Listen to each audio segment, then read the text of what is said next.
Right, we're back for another episode of Summoning Insight. It's whatever episode it says in the Twitch channel, unless he's done it wrong, or on the YouTube VOD. If you can't figure that out and you think I have to tell you it, well, then you've come to the wrong saloon partner. So you know what? Saddle up again and giddy up and get to the next town, because maybe they like you there. On this show, later, we will have Andrea Guilhoto, who's not the coach of Origen anymore because they tanked out and then they didn't even want to pay him anymore. So now he's on Immortals, which, you know what?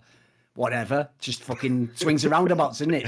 2 3s or 4+2, whatever. So, but anyway, crucially, he's going to be talking with us about playoffs, not his team in the LCS. And also, if people don't know, because Monty probably doesn't know this actually, because it's just like a tangential piece of history in it, trivia in history. Are you aware, Monty, what significance, this is a trick question, Guilhoto has in the history of my talk shows? Yes, he killed Listen Loco. He did, essentially. Here's the thing. He inadvertently, like put it this way, he didn't do it directly, as in, like, put it this way, the man who throws the alley-oop doesn't get the credit for the 360 windmill dunk, but he did throw the alley-oop, which Loco attempted to put into a 360 windmill dunk, and then I essentially just knocked Loco out. Like, I didn't even go for the block. I just knocked him out, walked off the pitch, said, don't care if I'm banned, and I just, quit the NBA in this analogy. So, yeah, he really was, because the thing is, and I'll say this now, because we can laugh about it when he comes on, I'm sure. The real reason why it happened, by the way, is because since we were jabbing back and forth, he just did the classic, like, low blow of being, like, out of nowhere, just, like, sort of like the equivalent of, like, yeah, but frog and socks. It's like, what, is that the low blow? Like, it's good job none of you know anything about my families, because I can only imagine the sort of stupid-ass shit you guys would say. So it's probably better that you think that to hit, instead of, like, my family member, you just say, like, frogging off, forgiving or something. Like, if anything, I can take that. Who gives a fuck about them? They're just people who play video games, mate. This is why I don't post about my son on social media, because there are these deranged idiots who still to this day do it. They're so obsessed that they know from, like, the one post or know enough about me to know that I have a kid, and then they try and dunk on my less than 1-year-old son directly at me, especially TSM fans. When I start making making fun of TSM when they lose, they'll try and come at me and they think they're cool because they're dunking on a baby, and I just, like, I don't even know how to respond to that. It's just incredibly pathetic. By the way, though, I will just say, in case people are wondering, there's not going to be any beef from the episode. Like, believe it or not, Guilhoto is actually the sort of person with the self-awareness that I think, like, right after the episode, like, DM'd me and was just like, is everything all right? I was like, oh, it's nothing to do with you, mate. It's fucking Loco, isn't it? Like, that was the Loco that broke the camel's back, like, that was just one of those days, when you were just like, I've had enough Loco for the next year. And then after I detox for a while, believe it or not, I mean, people know this story as well. Richard sometimes makes fun of me for it. After, like, I'd gone enough time that I could only sort of, like, remember the good times of Loco, I actually did offer Loco to do another show. Yeah, exactly. That's mental, isn't it? I know, but because I thought, like, he can be redeemed or something. Like, I actually did. It's not even. No, he can be redeemed. Yeah, but that's the thing about Loco, is he's actually just great on shows, and he can be really, really fun to work with. So I don't blame you, but I do think it's funny that it's like smoking, right? You go away for a while, you quit cold turkey, but then you just have that one smoke again. It just reactivates everything. Yes. Anyway, if people are wondering, why did I stop? in this intro part, what the topic we were thinking of discussing, right? And I know some of this is going to be ground we have certainly trodden into in the past and suggestions we have made in the past, but I have to say, it's one of those examples where I always tell people, I think one of my skills in esports is that I can sort of talk about the things other people aren't talking about, as in they just don't know it's there because it's not a topic on the table. So one thing I'm so underwhelmed by is, think about what's happening, guys. So it's 2021. We've just finished all the regular portion of the split. There's only going to be 2 splits, remember, like every year. We've finished that portion of the split. We've gone through, this time it wasn't like 9 weeks, it was like 6 weeks or whatever. We've gone through all those weeks of the story, of the rest of it. So imagine, I'll give you an analog, right? If you work at Riot Games, you can't even pretend you don't know this analog. Imagine if this was an NFL season, right? You go week to week to week to week. You're doing the storylines, the rankings, who's going to be the MVP. What happens when you get past the regular season is a thing called the playoffs comes along. Now, what you do typically, because people have media experience, is you crank the hype level up for the playoffs. Suddenly you're seeing promos that are teasing you with the stars. You're seeing classic rivalries like, oh, the Steelers are playing the Ravens again. It doesn't even matter if the same players are on the team. You build up those narratives. You hit the same certain sort of, like, fucking, I won't use like words people don't understand. You hit the same groove in people's brain that's been worn away by years of Team Liquid versus TSM, etc. Right? And so I come to the LCS LCS playoffs. And remember, the worst thing for me, Monty, is because I don't come from League of Legends, I've had to put up with, like, at this point in time, almost 10 years of people telling me that the broadcast is amazing on LCS. And it's like they leveled esports up and stuff. So I come to it like, right, I'll come in good faith. I'm ready to sit down and be entertained. Come on then. Tell me what's going on in the playoffs. And you would think this was, if there was 6 weeks of regular season, you would think this was week 7 of the regular season, Monty. Like, where were all the promos? Like, where was all the hype? Where was the whole storyline aspect about this player versus this player? Like, the obvious one for me, by the way, was this TSM one. Because TSM's playing Team Liquid. First of all, those teams have literally played in fucking finals. Moving on a second. Then you have TSM's got a new mid lane after all those years. Not even a real massive topic. You have TSM's new mid laners playing against the fucking former rival of his coach who's still in his team. Like, how blind are the people who make these productions? And what are the analysts doing? Like, are you guys really... One thing I've never understood about esports, right? It's where I'm different from other people, is I know esports in reality is transitory. What happens today is just for today. It's to get the viewers today. And after today, who gives a fuck? So if it's a VOD from something 4 years ago, you can't even get these companies to upload them again, mate. They're too busy on what's tomorrow or what's today. So I know that that is the world I live in. But the problem is, hence my career, I want these things to be things that last forever. Like, I want to be able, like if I want to go back and Drew Brees just retired, right? If I think about Drew Brees, I'll go back and watch that 2009 run where he won the Super Bowl. And I'll watch the classic matchups, and I'll look up like, oh, what was going on with his team, and did they have any injury? Like, to me, that's awesome shit. It's like I actually get to enjoy it in a way. It becomes richer the more time passes and the more connections I can make. Is everyone else just doing this as though it's like the latest update in your like shit manga that you all read? And you're like, oh, it's chapter 7,400 again. Oh, I thought those 12 pages weren't that good. Well, next one, ding. Like, aren't we trying to make something epic here? Aren't we trying to pretend this is sports and there's hundreds of thousands of viewers? Well, it's also the advantage that you have of having an esports scene that's been going on for 10 years is that you have so many storylines to draw from that are really interesting, especially because we can talk very actively about I think like Power of Evil's history on Unicorns of Love and CLG. Like, I think there's a really cool narrative around PoE that isn't really explored by the LCS broadcast in particular. Jensen also going back to the Incarnation days, his coaching at SK. You know, he wasn't really a pro player until he got to the LCS. So I think there's an interesting contrast in terms of you know, Power of Evil's European career and then Jensen's North American career that you could play off of each other. There's also the fact that Jensen's been, you know, I think you can lean into the fact that Bjergsen's gone now. Is Jensen the best mid in NA? I think the answer to that question is probably yes. Was he always the best mid in NA? I think it's another super interesting question. Isn't that a pretty spicy one? Because listen, there's another storyline they missed, Monty, right? If you're Jensen, imagine in the off season, Bjergsen retires. Remember, he retired almost instantly, like it was possible to, right? The second he retires, if you're Jensen, you're supposed to go, now it's easy. This is you know, now it's supposed to be like, my rival's retired. Now I just collect it for real. And then like the next day you wake up, you get a call. Yeah, Perks has joined C9. How is this not a massive storyline? Because as you say, Monty, if they sign Perks for all that money, he is by default supposed to be the best mid. So if after the split you can say maybe it was Jensen, how is this not this is grist for the mill if you want to make fucking great content? Because the best thing about that is that's not even for me. Like, I know all those storylines. I enjoy them all already, and I'm going to watch the game. That's to get the guy who barely knows these players or only knows, like, the light level. Maybe he only plays League of Legends. He watches the odd else. That's the guy who isn't going to get super horny for the game because you explain how sick the draft is. But that little promo video, mate, that could get him hooked to the whole series. I think it'd be fun too, because in a way it's always been like Jensen versus the European challengers. Like, all these European veterans keep coming over, and yet he has routinely over the years, I think, outperformed most of them, the vast majority of them. So I think it's very interesting too when you discuss it in that light, because the consistency of his career on Liquid has been really top notch. So I mean, I think there's a lot of things that you can go into here, and I think that there's also I mean, the kind of back and forth between Liquid and TSM is super interesting. That revolved around who had double lift was who was winning at the time too. And now the double lift's gone. I think that's a really interesting narrative you could push. Okay, so Team Liquid, they win all, 2 years, 4 straight splits in a row, right? And then it's Cloud9's turn. And then TSM comes back and actually takes the title once they take double lift from Liquid.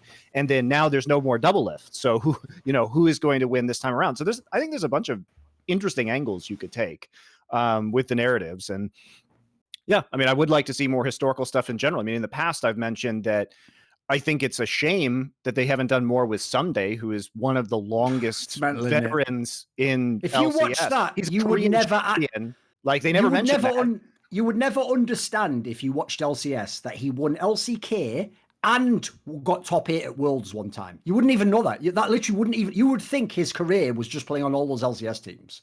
Like, it's mental. By the way, one aside as well is, I think I lost my point there. What was I going to say? About Sunday or about Jensen? Let me think what it was. Bjergsen? Never mind. It'll come back. It'll come back. Yeah. So sorry. This was. It says it was a zinger. Here we go, mate. Azale and whoever his video editors put more effort into a Twitter video of Raz's career than the fucking LCS did for any of the star players who play in the league and get paid like the better part of $1 million salary a year. Like, at this point in time, it's like I say about other certain leagues in the world right now. At this point in time, there is no amount of money, viewers, there's nothing will motivate these people to make this content. So it's okay, guys. You know what? Spoiler. I'm going to give you a little spoiler for the way the rest of the year is going to go. We're not going to complain about it all the time. We're just going to do it for you. We're going to show you how it's done. I made this point to some of my fans recently when I did a donator discussion, right? Basically, in battle rap, one of the most gangster moves you can pull is if the other guy has a certain specialist skill set, like he does a certain rhyming style, or he does like only personal attacks, that's his like style. What you do is you tell him, your style's trash. And in fact, I'll show you it because I'll show you how to do it right. And you just do his. So you know what? Fuck it. It'll be on our channel, not on LCS, but I'll just do these playoff videos. Not for this split, by the way. I haven't got time now, but I'll make sure the next one, mark my words, I'll be there. We'll have the videos. We'll have the pre-game shows. You'll see. Just wait and see. We're taking over the game. That's right. In a world of co-streaming, shout out to a lot of the co-streamers that are making alternative content that people seem to enjoy. So there's more and more of a space for that these days. And I think there's some interesting discussions that can be had, especially around player histories and setting up these matchups. Okay. So we're going to talk mostly about LCS playoffs and LCK today because we previewed LEC playoffs last week with Kaiser. So if you guys are interested in that, you can check out the previous episode. We haven't had any LEC games, so I don't think there's a lot to go into on that topic. We'll ask Guilhoto's opinion and see where he lands, but I think he's going to have the same opinion as most people, which is that G2 is going to win. But maybe he has something to surprise us with. In any case, next week we should be back with Crown Shot in order to discuss LEC playoffs once the games actually occur. I know Guilhoto's been watching a bunch of LCK, and there are a bunch of really cool LCK games to talk about this week, and kind of interesting meta discussions to be had. So that is what we'll focus on. By the way, just to hype everyone for the Crown Shot episode, because they're going to think Crown Shot's career hasn't been so great recently. Like, this is why it'll be fire. Because if you've ever seen any of my content when I have Crown Shot, what I do is basically I treat it like he was like a fucking double agent who just spent 10 years like deep undercover, maybe in Soviet Union, maybe he's in East Germany, coming from the West. He's had to pretend to be like that. So what I do is I go and I study. He doesn't know this. Before every episode, I'll go and I'll watch his recent discussions with LS on his stream, right? And I'll see how deep he lets himself get into those rabbit holes. And then what I do is I just challenge him to do you want to come out of that? Do you want to get, and we just see, you'll see, listen, I'm just going to say he can be influenced. So we'll see where he ends up on that one. We'll get some fun angles, don't worry. I mean, I'm also excited just because I think it was ridiculous that he wasn't signed to a team considering his skill at the start of the season. And the fact that even though Vitality didn't win a lot of the games they played with him, they looked 1 billion times better playing around him than they did previously. So I think it's fascinating because it was, in my opinion, really pathetic that teams just completely bailed on him at the end of last year, and shows, a lot of the GMing problems, I think, or coaching problems with League of Legends, and kind of a trend, especially in Europe, to move towards just like signing all the rookies and hoping you strike gold, which is like, you're not going to get another crown shot. He's already really good. Like, why would you do that? Anyway, let's take a quick break. We'll be back with Guilhoto in just a couple. We're back with our guest this week. We only had to do one. It's nice when people watch all of the relevant games so that we can actually discuss multiple different scenes with one guest. Guilhoto has been watching LCK. I checked in with him, so that's exciting.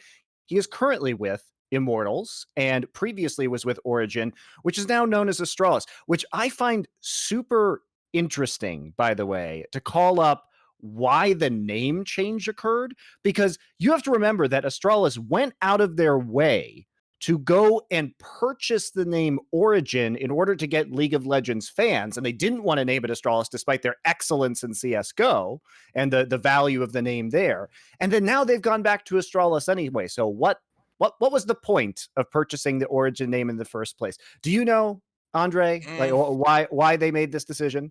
I mean, I think that they underestimated the reasons why Origen fans were so loyal to the Origen brand, which were Peke and basically everything that is related to Spanish, right? So yes, yep. They didn't explore anything around Spanish content. Peke was super underexplored as well.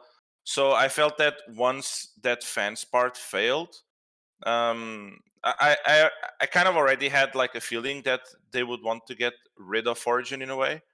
But I think that was the main reason. It's just that they thought that the fans would just be Origen fans just because you have the name and you don't have to do what Origen was doing to keep the fans. And once they saw that that doesn't really work that way, I felt that they just name changed. That's a shame. Obviously, I can't be sure of this. Got paid, so at least he got something in that. But yeah, very, very interesting. So let's talk about, before we get into LCS playoffs, let's talk about why you ended up making the change from coaching over in Europe to come over to LCS and join Immortals, because this is a roster that you knew coming in was going to be probably on the lower end of the LCS because you've got a lot of rookies or players without significant experience. So what was it that made you want to take this job? Because I think a lot of coaches would not have done that. Yeah, so I did have offers to stay in U on a couple of teams, but I think that the 2 years at Origen kind of like shaped me in a way where I felt that I needed a year where it was more how can I put it? Where I felt like I actually had a big impact on not only the team but also the org, and I would have a bit more freedom on doing things the way that I want to do. In what sense? Give us like an example, like of what kind of thing did you want to try and do? When I was at Origen, right? I was kind of like forced to go a bit on their performance model, even if there are things that I don't believe in. Especially when it comes to how to create a group and what kind of methods you can do to kind of like make teams bond together. I'm a really big fan of Phil Jackson, so most of my things would come through there, and I wasn't really able to implement them. And at the end, I kind of like felt a bit like burned out and not really ready for a championship demands kind of project. So I really felt like I needed a project or at least a year where I have the opportunity to kind of see the ideas that I have and what I believe in, if they do work and how do they work and what would be the best way to implement them, and at the same time feel like I'm a focal point on the project. And Immortals was the team that was able to offer me the most, and so far I'm actually really happy with the decision that I made. I feel like I have insane freedom on how to develop this team and how to build it up, and also and I also feel very heard on my feedback on what I would like the org to do in terms of like infrastructures and all that. By the way, just because obviously people will like meme on it, one thing I wanted to ask you was, right, when you had Destiny on Origen, which was when he was getting like flamed the hardest, because remember, technically he was an import to Europe, like that was the slot, like we didn't have the system now where, it doesn't count as an import, right? At the time, even if people didn't know that you actually wanted him, like you said, all the talk shows, they might have thought, well, you know, like people might know from some things I've reported, Astralis isn't a team that actually has tons of money to spend every position. Like, so in that case, in fact, even getting upset, they already were stretching the budget. So I understood why you gamble on him, right? So what I want to know is this: even though people will meme on him, I legitimately, genuinely want to know if you bring him over to NA with you, even though yes, he doesn't count as an import, that helps, blah blah blah. You must see something special in this player. Like there has to be something. Do you have some special connection with him? Is there some like untapped potential we haven't seen yet from him? What would you say? Why is Destiny following you around in your career in this period? So in Origen, I think that you touched on that point. Obviously, budget was a very big consideration. I think that people don't really understand how much rookies are getting because of what you also said in the intro, Monte, that people just want to get rookies and hope they hit gold, right? And that makes that like the best rookies, or most of rookies, actually enter with a really big salary.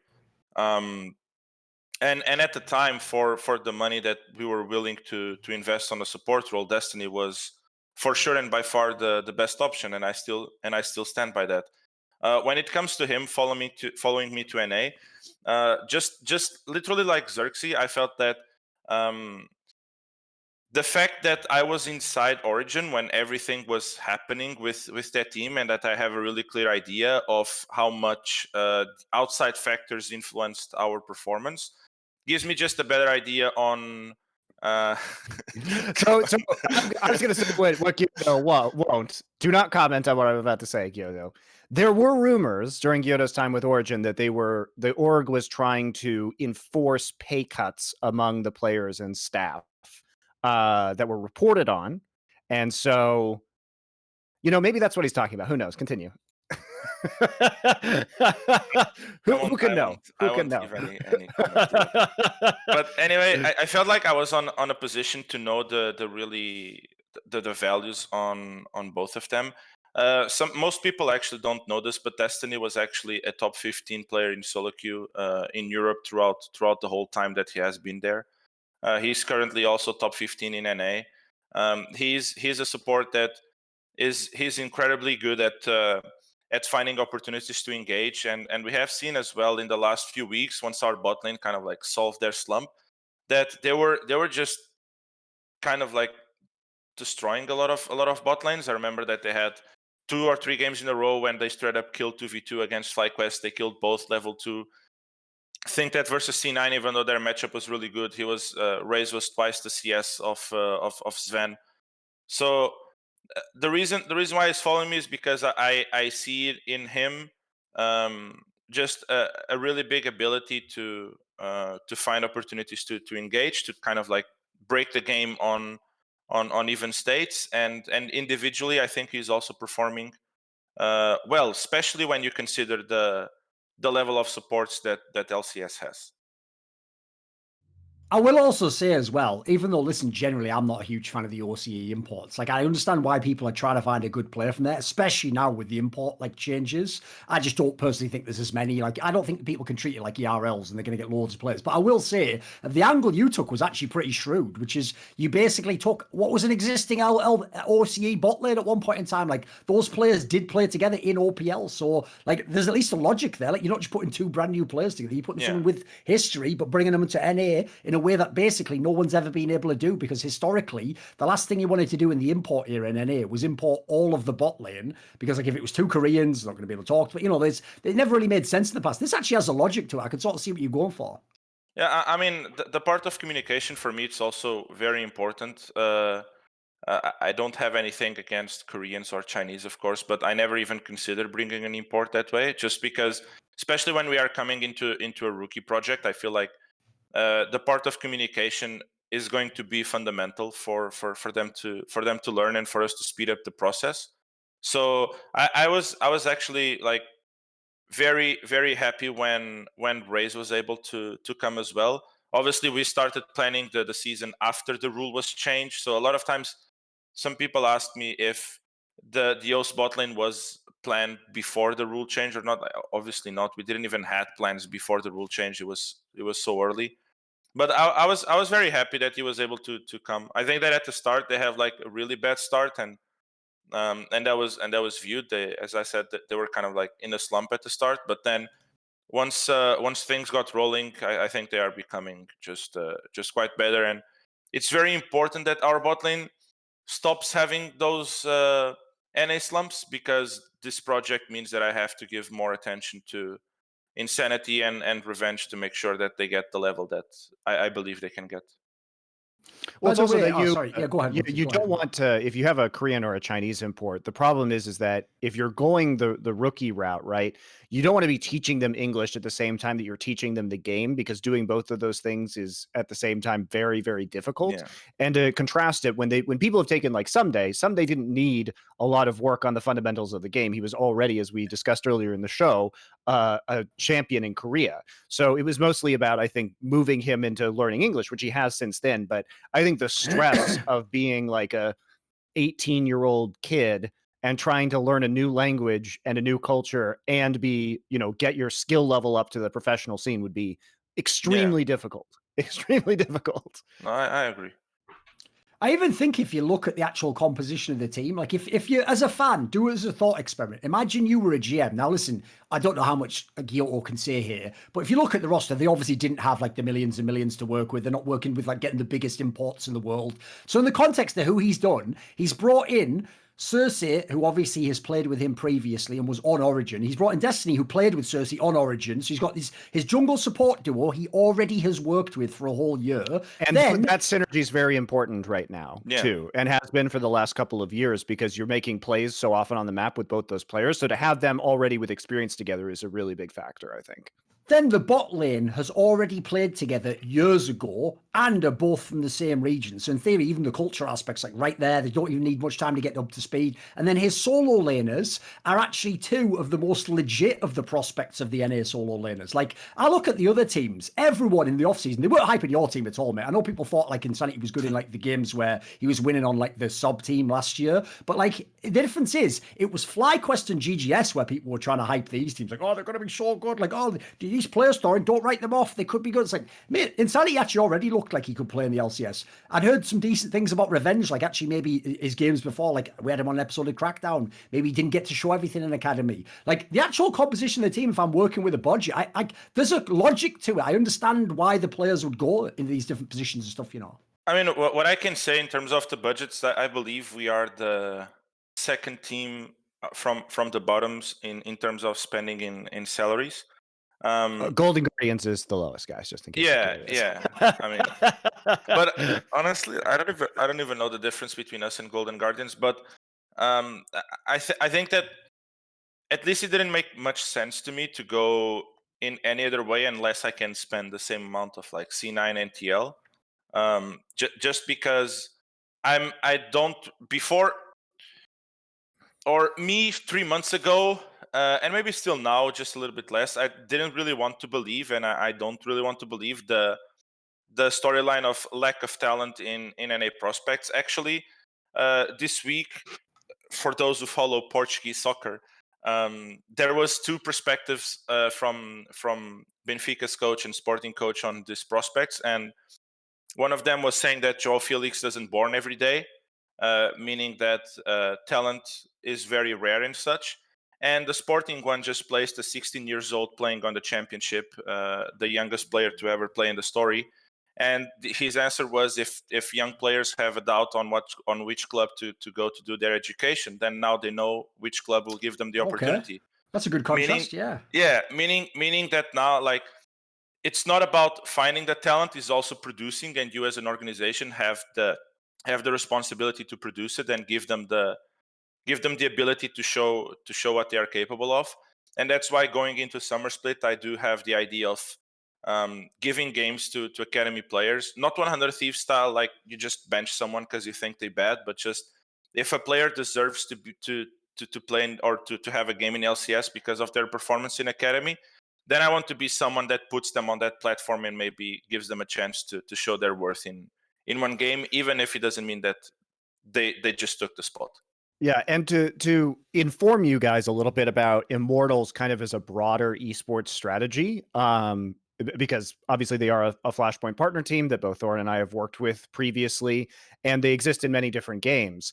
And one thing that has been very interesting about IGC, Immortals Gaming Club, is the parent company, is that there's a pretty negative perception about them, I think, publicly right now because of the MIBR shenanigans, which, you know, that was a bunch of Brazilian players going rogue, basically. Uh, and then also the latest kind of LA Valiant stuff with their Overwatch League moving to China. But one thing that has been quietly going on that people don't see a lot is that they have, as an organization, they have been placing significant authority in their coaches, and really letting them drive the training and focusing on developing players. And before Valiant moved to China, one thing that was remarkable is their coach Packing10, who I think is probably one of the best coaches in esports overall. I mean, I think he's really, really good. He currently works with the Valorant team. But Valiant massively overperformed based on the players that they had. And I think this moved Immortals as an organization into a lot of focus on player development and making sure that the right coaching staff exists in their titles, and then investing those people with significant authority within the organization, which I think is a very good change. And it sounds like, Andre, that this has been your experience with the club, right? I think Packing, the coach of Valorant and Overwatch, really kind of gave them a model to work on in the future. No, I think that at least initially when I talked to Mike, that was always the idea, and that was something that clearly attracted me to the project. As I said, it was literally something that I was really not only looking for, but I felt that I just really needed it to kind of like reignite my love for coaching. Not that I lost it, but of course it gets like a bit rough with a lot of unfortunate situations. Yeah, when you have to deal with a bunch of out of game bullshit that you don't want to focus on, it really can suck away the passion. or when, I mean, and something that people also don't realize, it's or when you have to coach alone a whole department, right? That's also something that I talk to Mike when it comes to how do we want, because it's not only the head coach, right? It's also about the whole coaching structure, and we are still developing ours.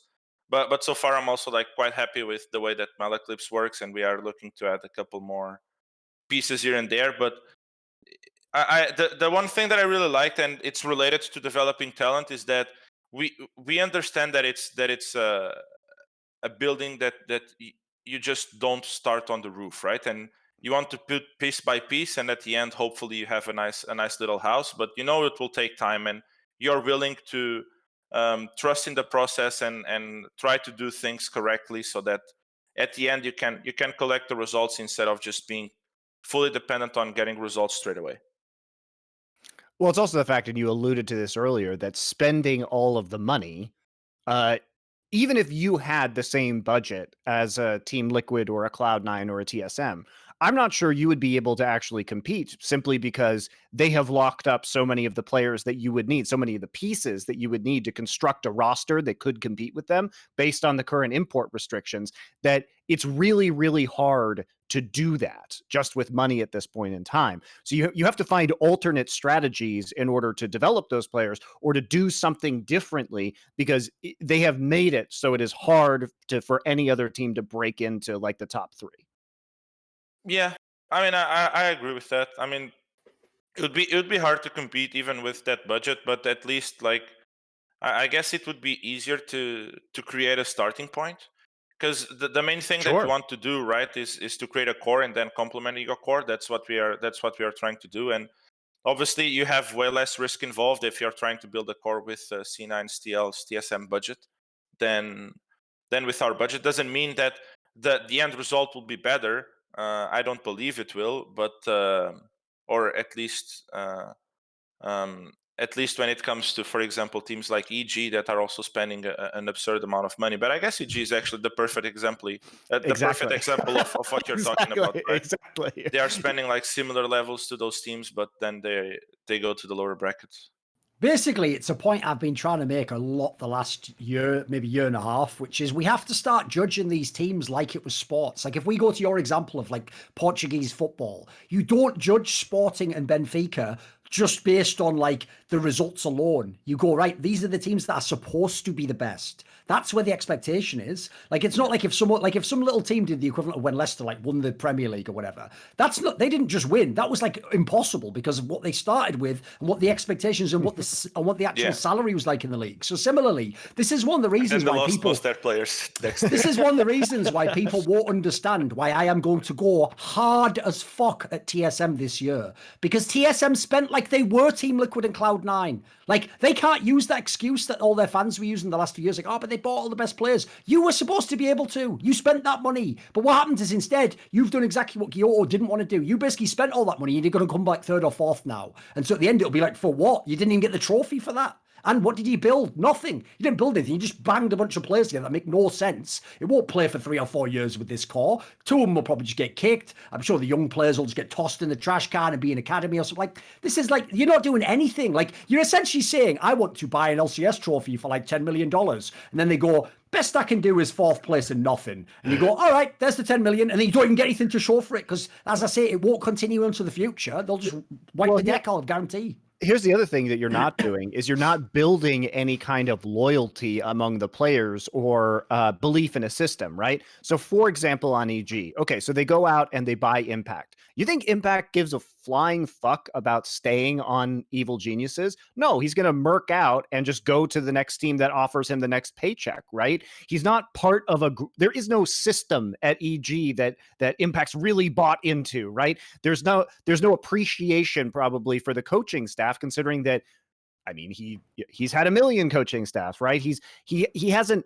There isn't actually any synergy between him and the org that is present that is going to shape his future decisions or retain him within the organization, right? And so when you're just throwing out all this money, you're not actually throwing out people who are going to buy into your system, right? They're not going to necessarily do what the coaches want to do. And I'm not saying this because I know this about Impact, but I'm just saying if you're a veteran player and you're on a 1-year deal or a 2-year deal and you are a fucking world champion like Impact is, right? And you've been through the ringer in Korea and NA for years and years and years, there isn't that same sense of, I want to commit myself to a top-down coaching structure where we have these values. This is how we're going to do things, and it's going to make you a better player. He's just going to take his money and move on to the next team, right? So I also think that there's a problem there where the money isn't actually translating into a coherent philosophy within a team, if that makes sense. Yeah, I mean, I think that there are several ways to approach this, right? For example, in the TSM part, if let's say that Sword Art wasn't the money that it was, and it was like a third of it, right? If it was a third of it, I would say, wow, what a beautiful project by TSM. Like they brought in this veteran, which Impact can also be in. And now they have Lost and Spica, which they will use Sword Art to kind of like help them get to that level and try to build a core, that way. But that was not the goal of Sword Art, right? And that's not the goal of Impact. I think that especially on Impact, I think that he would fit like insanely well on helping building this young players and being that veteran that it can just be like an insane stability, an insane carry potential as well, and someone that, from what I've heard, has an incredible work ethic and respects a lot the dynamics of a group. But when it comes to just like we have to win and that's our expectation according to what we spend, then I do agree with you. I think that that's not really going to happen in the foreseeable future. And then even if Impact has loyalty or not to EG, it doesn't really matter, right? When you're spending that kind of money, it's like if you don't have results, everything will change. And then you keep going on to the cycle and you end up not building anything because each 2 years you invested so much and ended up not winning that you just feel forced to change everything again and start over. And you don't understand that that's the thing that's holding you back. Should we get into the games then? Should we start talking about some of the matches? Yes, I'm sure that's what everybody wants us to talk about, the TSM game, which we'll start there because the other series was frankly incredibly boring. And I think the more interesting conversation about C900 Thieves is what should 100 Thieves do about their current situation, not because it was such an expected result in the game. Oh, by the way, horrible. I'll give you the one little bit of juice we're going to get on that. I intentionally used that particular word. I tweeted this, but obviously I tweet so much stuff, like that's like saying, did he keep up with One Piece? Like, who the fuck could? There's 7,000 episodes. So if people don't know, right? When I was watching, I'm pretty sure it was the Cloud 900 Thieves match from my memory. There was one of the games, because that was a disgrace of a series. That was like a fucking older brother, just like when the parents go out, just holding the younger brother down, spitting in his face, slapping him, holding his up, why are you hitting yourself? Why are you hitting yourself? Like, it was a joke. One of those games, correct me if I'm wrong here, fans, didn't Freak just say that was like a beautiful game or something? So I did a tweet where I said, because I remember like a boomer, one of the classic movies when I was a kid that was a comedy was a series called Problem Child, where the premise is, instead of being like straight up woman, like he's not the devil, it's just a kid who's just a really bad kid, right? And so it's a comedy, he just goes around doing all ridiculous shit, So one of the things he does in this series is they have the classic like wholesome Americana thing where like the girls have like a little lemonade stand, like lemonade stand, and then they're selling the lemonade, like $1 a cup, and then the idea is, people in your neighborhood come and they only really buy the lemonade. It's not great lemonade, they just buy the lemonade because it's a hot day and some kids are selling it, so you want to like make your community feel nice. So when they run out of lemonade, these girls, these little twins, tell like the problem child kid, like, well, go on then make some, fill it up or whatever. So he just goes away, and because this is like a crude like teenage like / kids movie, he just goes away and he just pisses into the jug, right? And you can imagine, like a bit, he looked a bit dehydrated to be fair, but that could look a bit like a lemonade, right? When he brings it back, because this is a kids movie, it's never happened in real life, obviously. The dad of these like kids comes along like, oh, hey, some lemonade, yeah, I'll take a glass. And when he gets it, right, you're thinking he's going to drink it and be like, pfft. But instead of drinking it, he goes, tangy. That's Freak watching that series. It's like, I've said this a million times, like, Freak, you can't literally bring up a big pile of horse shit and go, oh, this is the richest Swiss chocolate I've ever had. Oh, the artisans in Switzerland. Freak, mate, don't sell me a false bill of goods. Like, that was a terrible series. What was beautiful about it? The only thing beautiful about it was like fucking everyone who's a Ryoma fan just being like, oh, well, is it Groundhog's Day again? Fucking hell, fuck my life. Will this guy give me a break? Like, I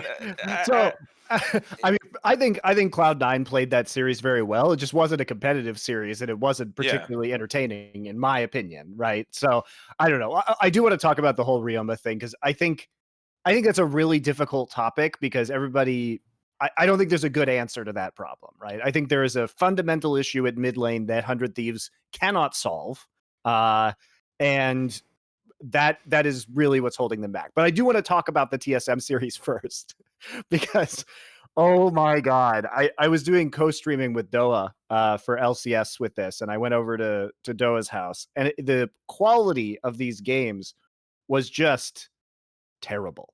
I mean, they were just terrible games of League of Legends. Like, Monty, I know you don't always follow like what the TSM sub and the fans do, but I like to, because obviously, I watch. I look at it after the games. When it comes to TSM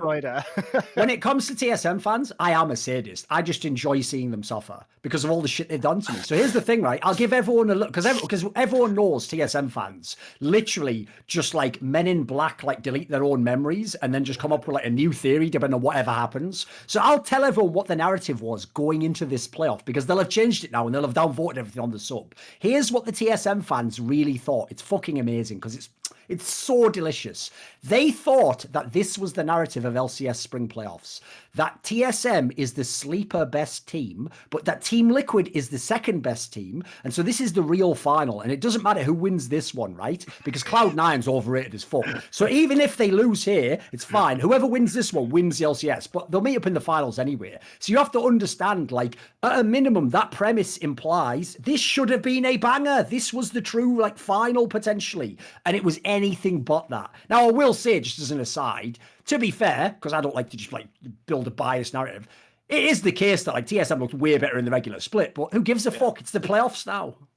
Yeah, no, I agree with that. Like for me, it's like I think TSM hard underperformed in that series, and I think Team Liquid got caught a bit on like getting baited by enemies inting, and then it made the series just look like really. Like so there were several like highlights for me that I just found incredibly hilarious. Like the longer I was watching this series on stream, I was just laughing my ass off, because it was so egregious just how bad everything was. And so one of them was obviously TSM throwing, which is always hilarious. The second one is TSM not understanding what NAR does, which is actually infuriating to analysts because like the whole thing, what you guys see is it becomes like a meme where analysts are like, well, you know, NAR really isn't that great, but if you're a bad team and you literally like can't see the NAR bar or don't know where NAR is, then he can actually make plays, right? And so it seems like analysts are stupid because he's getting like all these 3-4 man ults, but when you actually watch the game, you realize that he's only getting these ults because the team that's getting ulted is playing extremely badly in terms of positioning in a team fight, rushing things instead of just waiting for him to go back into Mininar. My favorite one was when TSM literally clumped against a wall with like 4 people and then just got hold. I was dying. I was like, this is horrific. And then the other one, Andre, like you're mentioning on Team Liquid side, they could be baited into anything, just anything at all. Yeah, it's like they had no vision and like they see like one guy and then they just massively overcommit and then lose the fight for no reason. And it's like, are you guys like, are you playing this game? You can't just go for the shiny thing that's being waved in front of you, right? Sometimes it's hard to realize if that shiny thing is like another int or if they are just baiting, right? So that's what I mean by it. I think that TL in the first game was like okay, but then they slowly got like seemed like they played a bit worse throughout the series, and that's what I mean by like the quality of the series seemed to be dripped down. But to be honest, I feel like this is also, for me at least, a consequence of the playoffs being 1 week literally after of the regular split. So it at least true. In my opinion, you know, it's like it's a bit hard to like change that ship a bit that fast. Especially when you're used to only have 3 days of practice. So I do want to see this series again. I think that we will maybe see it at the end of the losers bracket. It's possible to see it, and then maybe the result will be different. Like, I still want to believe that these teams are not inherently just bad, but TSM had a really bad day, and then TL got dragged on it, and I still think they can give us like a good series. I mean, I think that TSM got mega tilted after throwing game 1 so hard. And I want to get your thoughts on this because the game started actually in a very interesting way in which I thought that there was a lot to discuss in that. So the way the draft was positioned, if you recall where they were going with everything, is that you kind of had the early like Renekton, Udyr, Azir picks, and then on the other side of Liquid, you had like Gnar, Hecarim, Orianna. So, you know, you look at the kind of first phase of the draft and you're thinking, okay, well, Liquid's definitely going for more of like the big team fight combos. They're going to be playing for late game objective fights. Whereas TSM, they're probably going to prioritize top lane, like Renekton and Udyr getting kills on the Gnar early, right? That's the assumption you would make. And then the second part of the draft is very interesting because then you see TSM kind of change to be more effective in late game team fights with MF Seraphine. And then you see Liquid say, okay, we're going to play kind of a more aggressive kill lane with Jhin Thresh that actually exerts kill pressure on MF Seraphine, right? So what I found interesting is the reaction to this from TSM was to do a delayed invade and then force vertical jungling, right? And they forced effectively the Hecarim to be on the top side of the map and the Udyr to be on the bottom side. So TSM was making a choice to power up their bot lane for late game team fights and avoid them getting killed early. But at the same time, they were sacrificing potentially Huni's ability to get kills early and be relevant on Renekton. And this is a fine choice if you can play around the Gnar, if the Gnar gets ahead, right? And the best thing about this for TSM was they actually got a kill on Alphari that they shouldn't have gotten because they saw him coming on a ward out of the jungle and Alphari fucked up, right? Alphari fucked up. So this was going so well for TSM in that they were still winning topside. And the only thing they had to do was really play around the AoE, right? And make sure that this Gnar was not a factor in the game. And because Liquid got a couple Drakes, and so they couldn't contest Soul, TSM couldn't force Soul, it ended up dragging out to this place where all that AoE damage was just increasingly relevant, right?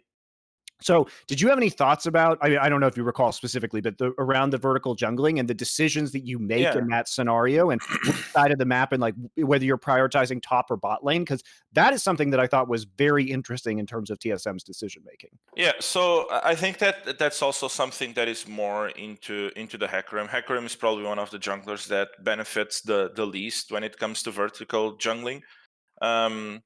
Or at least is one of the junglers that you kind of want to invade the most, because like this is a jungler that if you disrupt his clear, he doesn't get as strong as he's supposed to get. But at the same time, what I felt that it was weird is when you have Renekton and then you decide to draft a Seraphine as a support or kind of like a not melee support where you can just kind of like standardize and play it a bit like as nothing will happen in bot lane, whereas if you're playing Seraphine, you do want to have control in the river because you don't want to give them the opportunity to be able to all in and to get push onto you.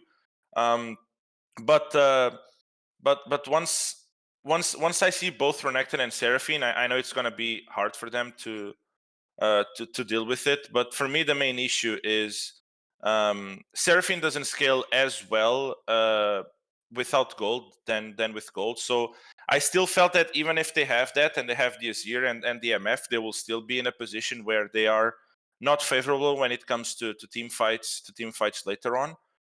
So once you do that, then you give the enemy team early drakes, and then you're forced to fight when it's something that you really don't want to do, right? Because if you vertical jungle towards top side, then you want to be able to have Renekton on side and be able to just keep on punishing that way. But then you're forced to go into drakes, and then you're forced into fighting drakes, and you're just really bad at playing around the bar rage of Gnar. So it just gets a bit rough. I still think that invading early versus Hecarim is good. I think that the best way to approach it, especially versus Hecarim, and especially if you have a range support, is to just like invade red raptors and then try to cross into your bot side jungle and make sure that you play for jungle lead instead of purely a split map scenario. I think that's more effective versus Hecarim and with Seraphine. But I still think it kind of like worked out. But you in order to do that, you needed to have a different support, I feel like. I also think that Liquid actually probably had more of a shot this game early, but Tactical's build was super strange on Jhin. And by that, I mean, he went like Gale Force. Phantom Dancer, wasn't it? No. He went Gale Force. He went Gale Force, Rapid Fire Cannon, Infinity Edge, and he didn't build Lord Dominic's Regard until very, very late. So he was dealing basically no damage to the TSM frontline until the very, very end of the game. And so for me, watching this, like there was never any chance for them to get meaningful poke off to start these fights. And once they committed to the fights, we saw like obviously the MF and the Seraphine will have a huge, and the Zero will have huge effects on these kind of mid-game team fights. And I think if Jhin had built Gale Force straight into Lord Dominic's, this is a very different game. And I think TL wins a lot faster. I think so too. Lord Dominic's right now seems to be kind of like really strong in a lot of builds. And when you see a bruiser top laner and a tanky jungler, you kind of need it. Like very fast in the game. Yeah, so I thought like that actually delayed a lot of Liquid's potential win conditions in this game, and it forced the fight to just drag on forever and ever and ever. And also it was like Ori got Banshee's Veil first, so they basically between the Jhin and Ori itemization had like no mid-game damage, which means that again they should not have been able to take these dragons that actually prolonged the game. So with this itemization, the problem is that TSM should have been able to force Soul Point a lot sooner and like force those engages. But Team Liquid basically got so much free time that they could wait until they got to 6 items. And then they just come back and are able to take the game because TSM plays poorly at a Baron fight, right? Yeah. So, I mean, I thought this was really I thought it was a very weird game, but I understand why TSM might have been really, really tilted after this. And I want to talk about the second game because I'd love to get your thoughts By the way, on. just a quick thought. One thing I want to ask actually about is, what do you think about that? Because one thing I didn't understand about this game one was like TSM had all these leads in the game. They had even like players like obviously like fucking Spicker was ahead. Everything's looking awesome to control the map. Why are they so bad at dragon fights? Like they do exactly what you would never want, which is you stand like you're going to contest the dragon. You don't fight them. You don't hit the dragon. You watch them hit the dragon down. And this is what kills me. The worst quality of the last TSM lineup and this TSM lineup, in my opinion, is whenever they just leave Spicker and just fucking just wreck him completely. Because he's a jungler who has like, he's just a young man, so he has the naive dream that they're all going to follow up if you go for the fucking dragon. He wants to take those dragons and go for the last minute smite. So he does it all the time on Barons and Dragons. And the amount of times they just go, yeah, let's just let him die actually and pull back. And say, you got nothing from that. You didn't control it. Here's the maddest part. Even if you don't want to do it, like make them not take it. Like do something. Like I don't understand. The shot calling looks terrible in this team. Yeah, I mean, I think that it has to do with the composition that they were taking as well. If you see throughout this game or throughout this series, I mean, the only let's say engaged support that TSM had was the game that they won. Other than that, I think they played. Let me actually check this. Which is hilarious because if people don't know, literally fucking Sword Art's entire career is like he only plays the support engage support. Exactly. He shit on the casters. Right. They played 2 Nautilus games, right? They also played Nautilus at the last game. But the problem with the comp that TSM was running is that if you're not first on the spot, you'll never get the objective, right? You have no way to engage. Yep. Your engage is like Udyr running in and hopefully setting up a Seraphine ulti. Yeah, it's like you just hope for the best, right? So if you're not there first and you're not very good at controlling the choke points with the Seraphine ulti and the MF ulti and the Zir soldiers and whatnot, then like if enemy team starts to Drake, you won't really do anything, right? Oriana, like they start Drake, Oriana puts the ball, Udyr tries to run up, they can't because they just let Udyr pass and then they can ulti the whole team and then it's a disaster. So I think that in this case or especially in this game, I think it was more the habit that usually Sword Art is the one pulling the trigger or he has to be the one pulling the trigger in this team. And if he's playing Seraphine, there's no way that they'll do it. So they thought that they could still like, oh, we are ahead. We can just delay our tempo and be late in the river and make sure that we just retake it after we just walk up. But with their comp, they really can't. So I think it's more due to that. It happens a couple of times when they have engaged support, but that's just because I feel like that's just like hesitation, but at least it looks better when they have an engaged support and Sword Art can pull the trigger. You know, the other reason why a lot of people who are professionals are not hot on Gnar or professional analysts is because the thing about playing Gnar around objectives is that if you aren't the team that's there first, as in you are not controlling, if you are the team that is controlling when the Drake is taken, you can force a decision from the enemy team during Mega Gnar, right? But if you are the team who is walking in to a dragon or baron or objective control, the other team has control entirely about when that fight starts. And so you can just wait out Mega Gnar, right? Which is a huge, huge flaw in running Gnar in mid and late game objective contests, right? Yeah. So, but the problem is TSM would get wrecked by Gnar when they were at the objective first. Like that is not, as a professional team, you cannot allow that to happen. That is pathetic. That is pathetic teamwork. It is not hard to do this at a professional level. This is why as teams have gotten better in League of Legends over history, Gnar has gotten worse because team coordination now is way better than Gnar's kit, basically, right? Yeah, I mean, I think TSM was like starting the objectives when Gnar was like half his bar or something. I know, it was crazy. It was crazy. I feel like in their comms there should be Gnar has no megas, let's just do it. But the thing is that it's actually not hard for Gnar to stack mega in these neutrals because he just has to send Q, like, and you don't really want to like, you can't really dodge it because you're hitting the neutral. So what you usually do is that you slow down the take of the objective and you let them have mega with that poke, and then you back off, and then you know that there will be a cooldown when he can stack the rage, and you just do the objective when he can't stack rage instead of before he has mega. It was I don't know. I felt that they underestimated how fast Gnar can actually get mega when the ability is not in cooldown to stack the rage. Yes, I agree with you. So I want to talk about game 2 because By the way, there was even one last thing I will say is this. Yeah. This is also why this, because remember, if the whole premise, as Guilhoto said, is you bring in Swordart in, not because he's some mechanical god, you're bringing him in for the veterancy to do the shot calling, to set things up, to bring these young players to a level they've never been at, because he's been in teams that have done it internationally. The other thing about game 1 that I could not believe is this, right? Think of the shot calling of TSM. So they had the Baron, they pushed in a bunch of the lanes, they could just 5-man push in the top lane, at which point Ahri is trying to fucking solo the bottom one, right? Anyone who knows basic league, that's the trade you take. You win the game off that, or he has to come back. Instead, they leave 3 with the Baron hitting the top, going to and get the inhib, but let Huni die. Someone else has to protect him. I think it was Power of Evil, something. And then Alfari still was like pushing the wave in. It's like, what is the logic there? Like, have you played in solo queue even? What is this? I mean, that's actually one of the issues, Thorin, is that does happen in NA solo queue. So okay, fair enough.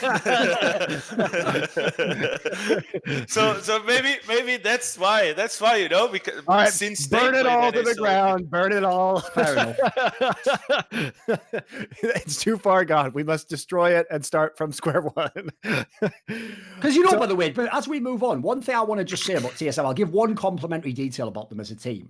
I actually do think, I know they tripped over and found him because they had the whole Dardock thing, and then they basically were just in a bad situation where they had to bring him. But actually finding Spica is one of the best things to happen to TSM for about 4 years at this point in time. Yep. Like, this guy didn't by the way, I don't care what people say now, he didn't have the hype that he was like the next NA talented guy. It wasn't until he was on TSM basically. But I tell you what, after all these years of actually having good junglers come to TSM and like lose their soul to Bjergsen and then not know how to ever make a decisive play, he is exactly what they want. He is a guy who is super decisive. In fact, I love the fact that he's one of the only players on the team I think does like an amazing job most games, like he just goes for it all the time, but he just doesn't get the follow-up like I said before. So I feel like sadly they've actually found the right jungler, but I don't know if they've got the right players around him at this point. Well, I don't know if Power of Evil is the right player that you want with that style of play, right? I mean, Bjergsen used to just leave him to die as well and go, oh, well, I can find another jungler. Bring me another jungler. Like, I imagine him like Longshanks out of basically like fucking, sort of probably is the guy you got with him, right?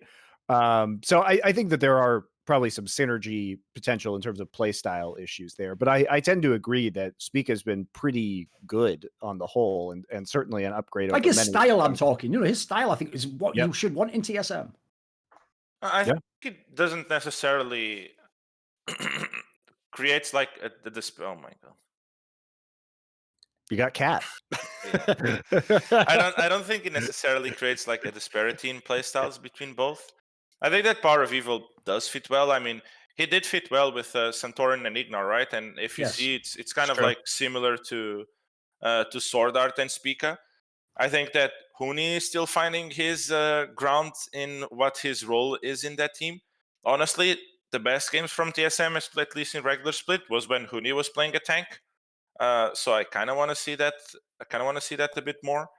But I completely agree. Like at the start, at least at the start of Spica career, the conversation was always, when are we getting rid of Spica and getting Peanut, right? Yes. It was always the Peanut story and whatnot. So, but I think he's actually really good. I think I voted him on top 3 of junglers. Yeah. The only Peanut they have in TSM is fucking Reginald's brain. Don't say anything, Andre. I mean, keep going. Still, I think that like it's good that Spica keeps having the opportunities, and he was one of the few junglers that managed to survive the TSM jungler graveyard. So. It even seems, by the way, normally they get resurrected into better careers, so you shouldn't be sad. It even seems like he's literally avoided the main actual blight of being a TSM jungler, which is no matter how you play, you always get flamed for the losses. He has like that whole banter style where he almost like offsets it and he like shields himself against it, doesn't seem to take it too seriously. Like, again, it's like, the mad thing is, it's almost like the last, like, all those dead fucking junglers were like a summoning ritual to actually bring forth the NA jungler that could play that. But then, of course, Bjergsen just went and fucking retired, didn't he? So, jokes on you, TSM. I mean, but maybe they had to sacrifice Bjergsen for him too. I think that the reason why he also shielded himself is that he like, I think that Bjergsen had the year before Spica, Bjergsen didn't have like a very good year, but last year Bjergsen did, right? And a lot of people relate that to Spica versus previous junglers of TSM. And I kind of agree it to be true. So if you make Bjergsen play better and it's kind of like visible to the regular viewer then you're going to be shielded as well, right? On TSM. Plus, it was very easy to blame in a couple of losses like Double Lift and Bifrost. So I think he was like on a perfect scenario to survive TSM, and now he's just like established as being a good jungler. So you can't really like unfairly point any fingers at him just because he's the TSM jungler. At least as a TSM fan, I mean. So I want to get your take on Ahri in the current meta, because this is I thought it was a very interesting pickup in game 2. And it's a champion that has been pretty drastically buffed, I would say, by Everfrost and Cosmic Drive. Yeah. And I have heard, some people have told me like that there's some pretty high win rates in Korean solo queue going on around this champion right now. So what is your take? Because this is a champion that's been pretty useless for a long time. Yeah, I think that in a meta where it's control mage dominance, and by control mage I mean like the typical bruiser top tanky tanky jungler and a control mage, Ahri is very hard to fit. But right now, if you can find damage positions on other roles, I think that Ahri with the Everfrost and Cosmic Drive just offers so much utility and so much setup to all these champions that it just fits really well in the current meta. I think that they played it with, if I'm not mistaken, Nidalee and Gangplank. Was it Gangplank? Yeah, Gangplank and Tristana and Nautilus. Yeah, so they do have a lot of damage in the other comps, so a more kind of like utility champion mid is going to fit well. I think that there are other champions that we are starting to see, or there are other teams in the region starting to take this approach, not only with Ahri, but we saw Damwon with Zilean. We'll talk about that. Yeah, with kind of like a similar mindset, to like set up more than damage, especially also after the nerfs of Azir. I think that after the nerfs of Azir, that meta started to like, or that control mage started to fall a bit more. Actually, it was Azir nerf and Udyr nerf, and I think those were like the two main ones where the main tank jungler is out, and the main control mage is kind of like a bit almost out, I would say. So then it's easier for carry junglers to come in, and if carry junglers come in after the buffs of Everforce and Cosmic Drive, it's also easier for Ahri to come in. So I think it's very good in that situation. If, for example, the Udyr team picks it, then I think they are in sync. That's well, I think it depends on what you have in top. And if you have some good like scaling damage in top and AD, I can see it. But if you have Udyr or Necton, I think. Oh yes.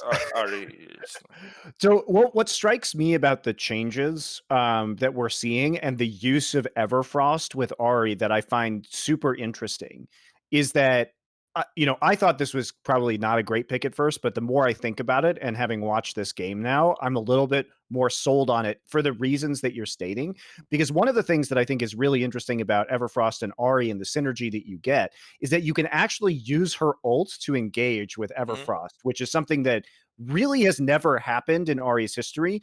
And with all of the item changes, I think we do have to kind of reevaluate what champion strengths are. Because the thing about the Everfrost is you can, and the ult is like you Ahri dash in and you can change the position of the line route to hit multiple people. You can root them and then back out and then charm them, right? Yeah. So there's a lot of different, you can really fix the angle of the hard CC, which is a new thing for Ahri, right? This is completely new. She never had this ability before. So I think that by using her mobility in this utility sense, it's actually quite interesting, and provides engage options out of this champion that like multi-CC engage options that literally have never existed before for Ahri. So I am curious if this does, like you're saying, become more of a niche pick. I think Zilean's different, but Zilean is good right now. Yeah. I think both are niche picks. Both Zilean and Ahri are kind of like niche picks. They do require so for basically when you think of Orianna and Azir, like you can just put them up everywhere, right? Orianna now a bit more than Azir. You don't really need to build a comp around them. I think that Ahri fits in some comps and Zilean fits in some comps, but in isolation, I don't think they are necessarily OP champions or very good champions. They are very good and OP in those situations, but those situations only, I feel like. That's fair. We'll talk about the Zilean later because it was used specifically with Hecarim, and I don't know if you don't use it with Hecarim or another heavy engaged. Yeah. I mean, the thing, Zilean usually was used not only with Hecarim, but also Olaf, Kindred, Graves a little bit. But I think that Kindred is kind of, as we saw again, Damwon is kind of like a bad champion right now. so I think that Zilean has like limited options in with junglers that he can be used. But man, if he can be with one of those junglers, and especially at Showmaker's hands, and he can just survive a Syndra lane versus Zilean somehow. Then yeah, the champion it gets very, very strong. I don't know how he did it, but I guess he just did it.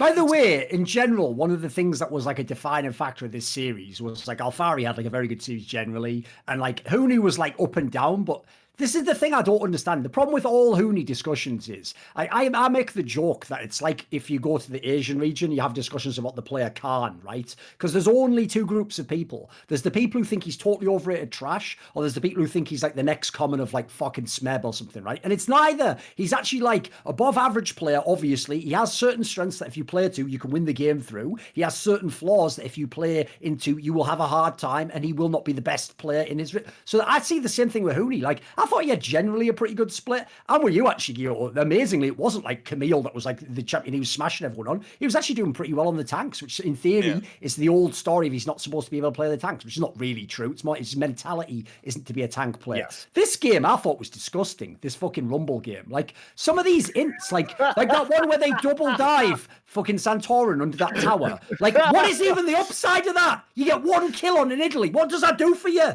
Nothing. Like I don't understand these players. Like this is what I was talking about when I made that game, when I made that video about Huni and like why the fuck did they sign him? Like what a waste of money. That's what I mean. Because that's like, remember, this is the playoffs, boys. This isn't like, you can't say, oh, it's just a regular season game. Who cares? You know, we'll get them. This is the playoffs. This is when you play for real. So there's no way, by the way, he's trolling. These are real players that he thinks are the right player to go for. The biggest problem with what he was doing in that game, in my eyes, was that if you look at TSM's comp, like outside of Thresh Hook or Udyr running at you, which is Udyr running at you is not as game one, right? Is not a reliable team fight engage, right? It's not a reliable team fight engage. So the only team fight engage that TSM has with this composition outside of a Thresh Hook is a Rumble ult, right?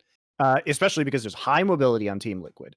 And so for me, when Huni is just like throwing his ult out to get picks, he's putting it on cooldown when it needs to be used to force team fights. And so it's a misuse of that ability in this composition. And I think that was like really egregious to me. I mean, the comp is bad. There's also just the fact that this comp sucks from TSM. Yeah, but I think the comp is just straight up bad. It's not because of the Udyr Thresh. It's just, if you can play Udyr Thresh, you know, you just need to make sure, and you can play without engage. You just need to make absolute sure that you have zone control utilities or tools and that you outrange the enemy. Like, if you don't have engage, you 100% have to outrange them. And you're playing versus Nidalee, Gangplank, so late game Tristana. So I'm not sure if you're ever going to be able to do it. So of course you're gonna need, against this kind of picks, you will 100% need some kind of engage. And if you don't have, then yeah, you can just like Rumble ulti and then hope for the best. But Rumble ulti without any setup, and when you're playing like Tristana and Ahri and Nidalee, is also very hard to do damage with. So I think the comp sucks because they don't go anywhere, right? They have Udyr Thresh that want to have outrange in the rest of the comp, but then they also have Aphelios and Lucian that want to have some beefy front lines that can engage for them and create space for them to do damage. They don't have that.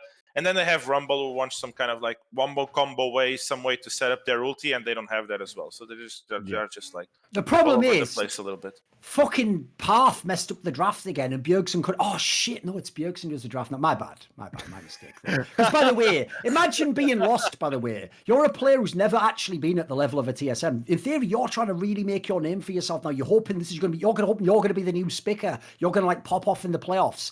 Welcome to the Nightmare Simulator, playing Aphelios versus the fucking Nautilus. Like, all the Core JJ is doing is just going, what moment should I end this man's whole career? Not now, not now. Like, he's moved to go on auto attack. You're dead. You are now, like, you're up in the air and you're dead. So, how are you supposed to play that? But, okay, I'm actually just hot take on this draft. Come on. So, they have, like, 3 lanes that are supposed to be dominant, right? They went like full laning phase. Rumble is known to be a strong laning phase, Lucian as well, Aphelios Thresh as well.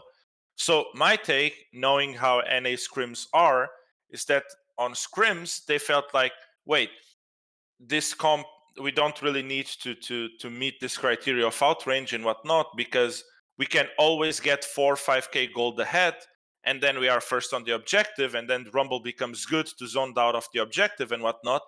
But the reality is, the reason why you're 4 or 5k gold ahead in scrims is because the enemy team is just trying to fight you when they shouldn't, and when you go on stage, then like there is a lot of it's very easy to get misreads in NA scrims. I think that the scrim culture here is atrocious, coming from the way that... What are the differences? Now let's talk about this. What are the main differences that you've seen? Because you say it's atrocious compared to presumably LEC, right? So it starts on the booking. I think even holy shit. I think that even the booking, like it's way weirder than you. People sometimes break like the rules of booking and whatnot, but that's not really scrim culture, but it kind of sets a habit to it. Being late is very, very common. Taking a lot of time in reviews is very, very common here compared to you. Leaving drafts like we did versus 100 Thieves on stage. Look, draft dodging is a proud American tradition. Okay, we've been doing it since Vietnam. True. Some of the presidents even did it. No, shout out JW. It reaches to a point there, Barn, that Alfari said, you know, where teams literally do the whole draft and then dodge it like last second. Which is, it's like, yeah, it's just, for me, that is just like lack of preparation for practice in a way, especially if you're doing it like constantly, and then the way that you play as well. It seems like there's no really, and that includes us as well. You know, like I'm not talking on a position of moral here or whatnot. We also do that a couple of times, but it just feels like there's like justified. Insanity has bone spurs. It's okay. It's okay. No, it's just that it seems like there's no real planning. You know, it feels like you're actually playing in houses in most of the games. There are a couple of teams that are really productive to scrim with, but I do believe that those teams that are productive to scrim with are different to us than to other teams. It really depends where the psycho of the team is, right? If you have like the psycho in different lanes, then it's going to be a full fiesta. But if you have the psycho in both lanes, especially if it's top lane, then they'll just like battle it out a little bit, and the rest of the map can be productive. But overall, it's just like. So what would you do to change this? Like, what would you say the biggest things you would do? Like the 3 biggest things to change this from your perspective to make scrims in NA more helpful? Man, I have no idea.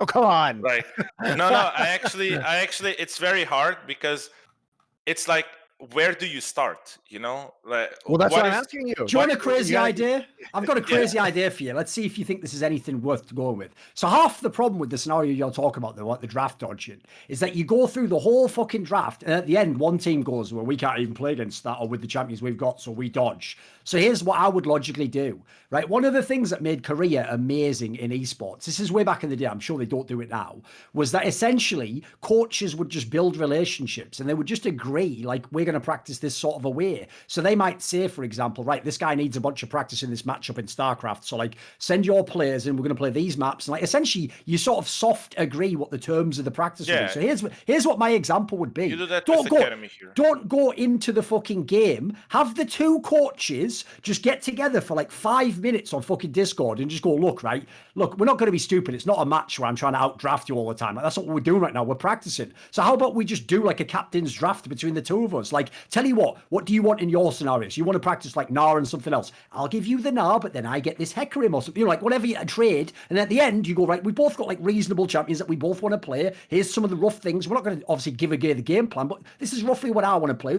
You can have some concessions, and then let's have a productive scrim. Like in that scenario, in my opinion, that 10 minutes just saves all this shit. You don't have any idiot at the end going, get out the game. Like, what is that? I mean, the only issue that I see with that, and the reason why, like, I can already say that I had an issue with that is that it's not like that wasn't really tried.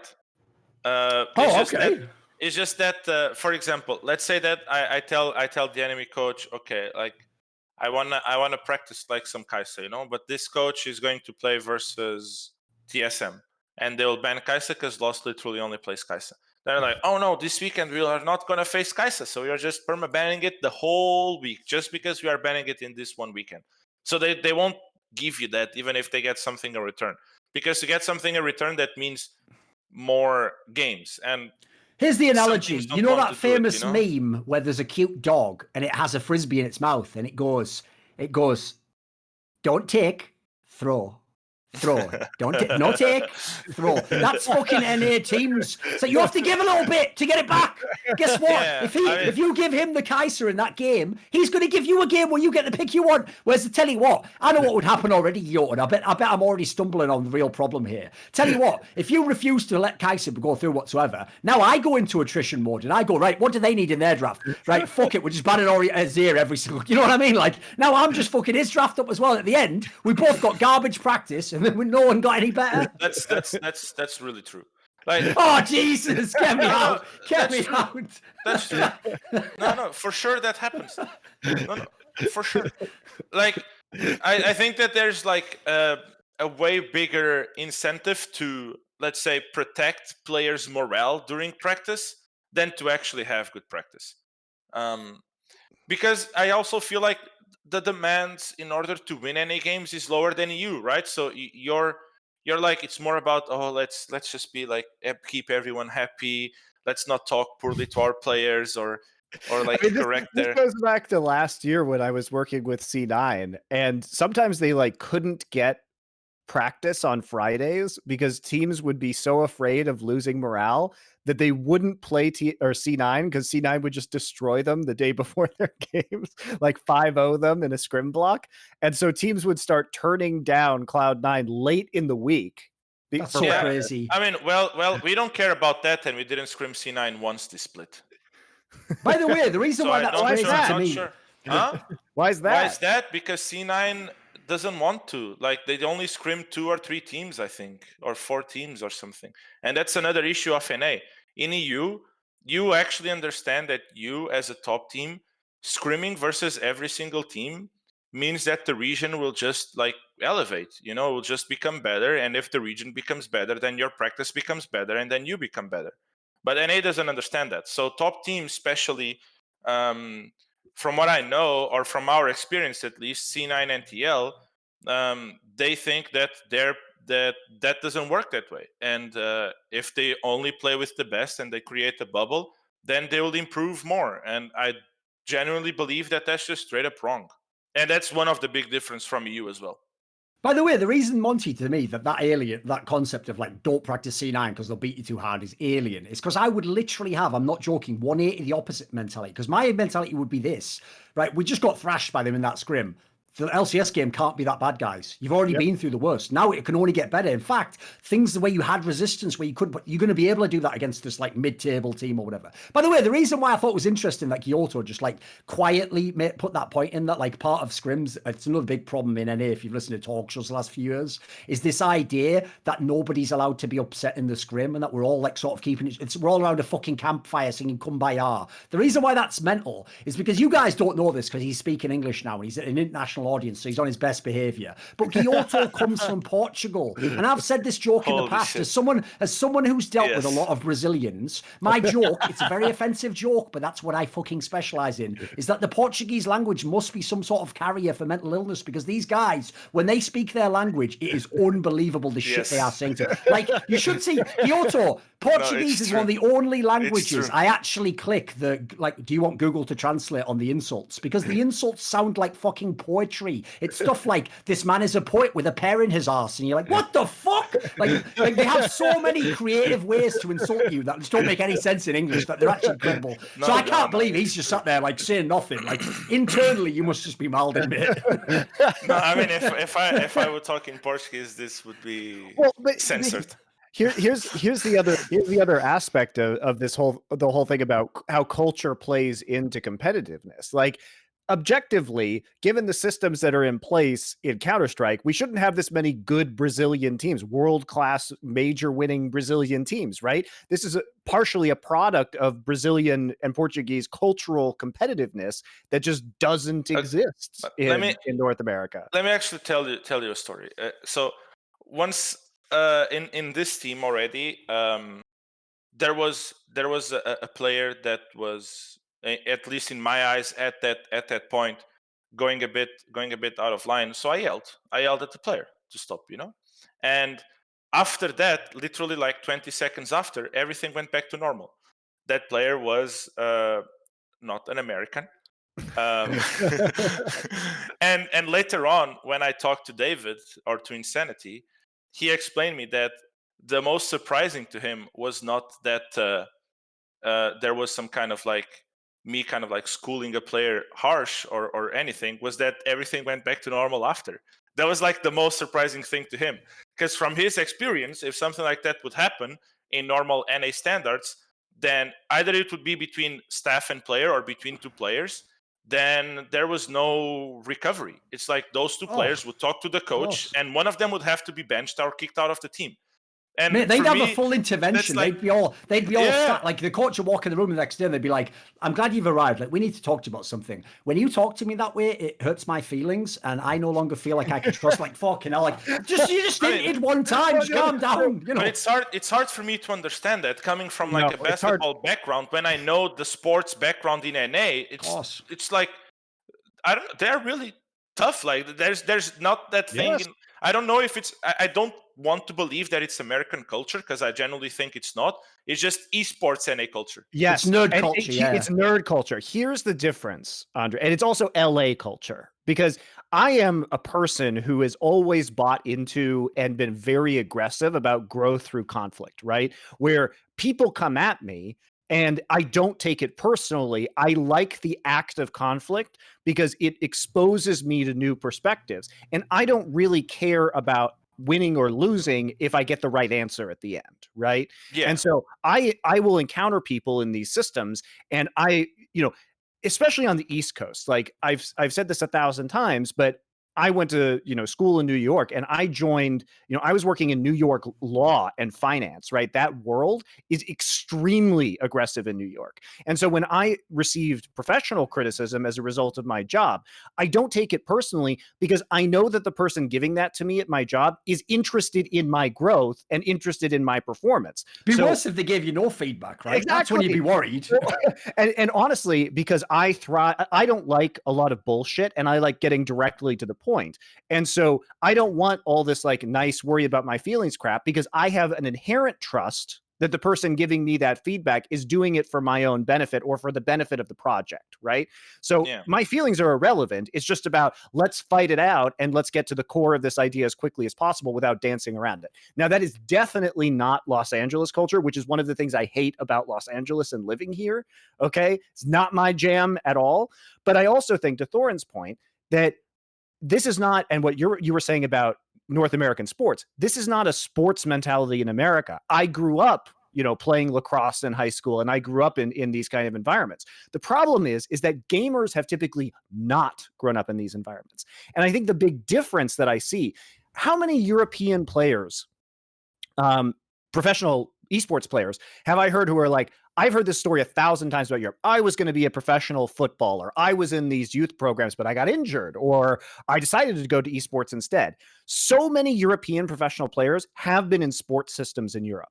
Whereas I feel like very few North American players have. Very few North American players have ever had aggressive coaching through a sports background. And so I think what you're saying is very true, which is that if we had more people in North American esports who were in sports, it would be a different story. But we don't have those people. But the way that it works is like, correct me if I'm wrong. America, the way that you can go into sports is if you go like in school, right? And usually your coach is like a physical education teacher or something, right? It's something like that. So it's like very limited slots, I guess. Is it? I'm not sure what I'm saying, Monte. So that's why I'm asking. Like, What is do you it mean? very limited slots that? There are only like 15 spots for the It's like football the way team that or it works. something, and The way everyone that it else works isn't a sport guy. There's tons of in There is? American Okay. schools. You can play one of a bazillion different sports. There's like varsity teams, junior varsity teams that are run by high schools. There's separate programs outside of schools that run teams. In America, it is very hard to not be like, they won't just kick you off the team. You might be shit, but you're still going to be at practice. Right. Okay. Yeah. Okay. Because I just had this idea that like you only had the high school teams and there were not that many slots. When in Europe you have like independent clubs, right? And then like on the same city, or let's say for the same high school, you have like 4 different football clubs that you can, or soccer clubs that you can sign to. So I thought that would be like a difference, but I guess it's not. I mean, guess you might then be it's able just... like there might not be an infinite number of slots, Andre, but there are enough sports that you Yeah. can play. That's my Right. point. Yeah. It's like, Yeah. at By the least way, makes sense. I went to a If- public high school in America, and like I didn't hear about anybody who couldn't play a sport if they didn't want to. Yeah. I've actually figured out the most revolutionary coaching technique, and I'm going to reveal it here, but none of you are going to do it. So when I become a coach for like $5 million salary, TL pick me up in about 3 years. When I finally decide to do it, because I've always told people I'll do it one day, but only when you get mega paid, even if you fail 1 year. So that's the risk I'll take. My revolutionary technique will be, right now there's a big discussion going on in the NFL, Monty, that like they should just scrap the combine, because the problem is it doesn't actually test anything that happens in a game. Like for example, as everyone knows, the real people who in the field are the fastest wide receivers, and never the motherfucker that set the best like 40-yard dash. Like that's because you don't have people around you. You don't have to think about the route. It's actually too alien, right? I've come up with a new draft combine concept that I'm going to use when I actually scout my players in NA, because I'm going to have to take some NA players. I'm just going to have them all take blood tests and write down what they eat every week. And whoever has the most amount of soy, he goes to the bottom of my drafting pile. Whoever's testosterone is the lowest, he's at the bottom of my drafting pile. Whoever's working out in the gym, whoever's fucking like eating a nice diet, a lot of protein, he's coming right to the top of the list, because we've got to get rid of this culture. Like, people don't get it. It doesn't matter how much you pay these people, how many clever coaches you send over, how many amazing imports.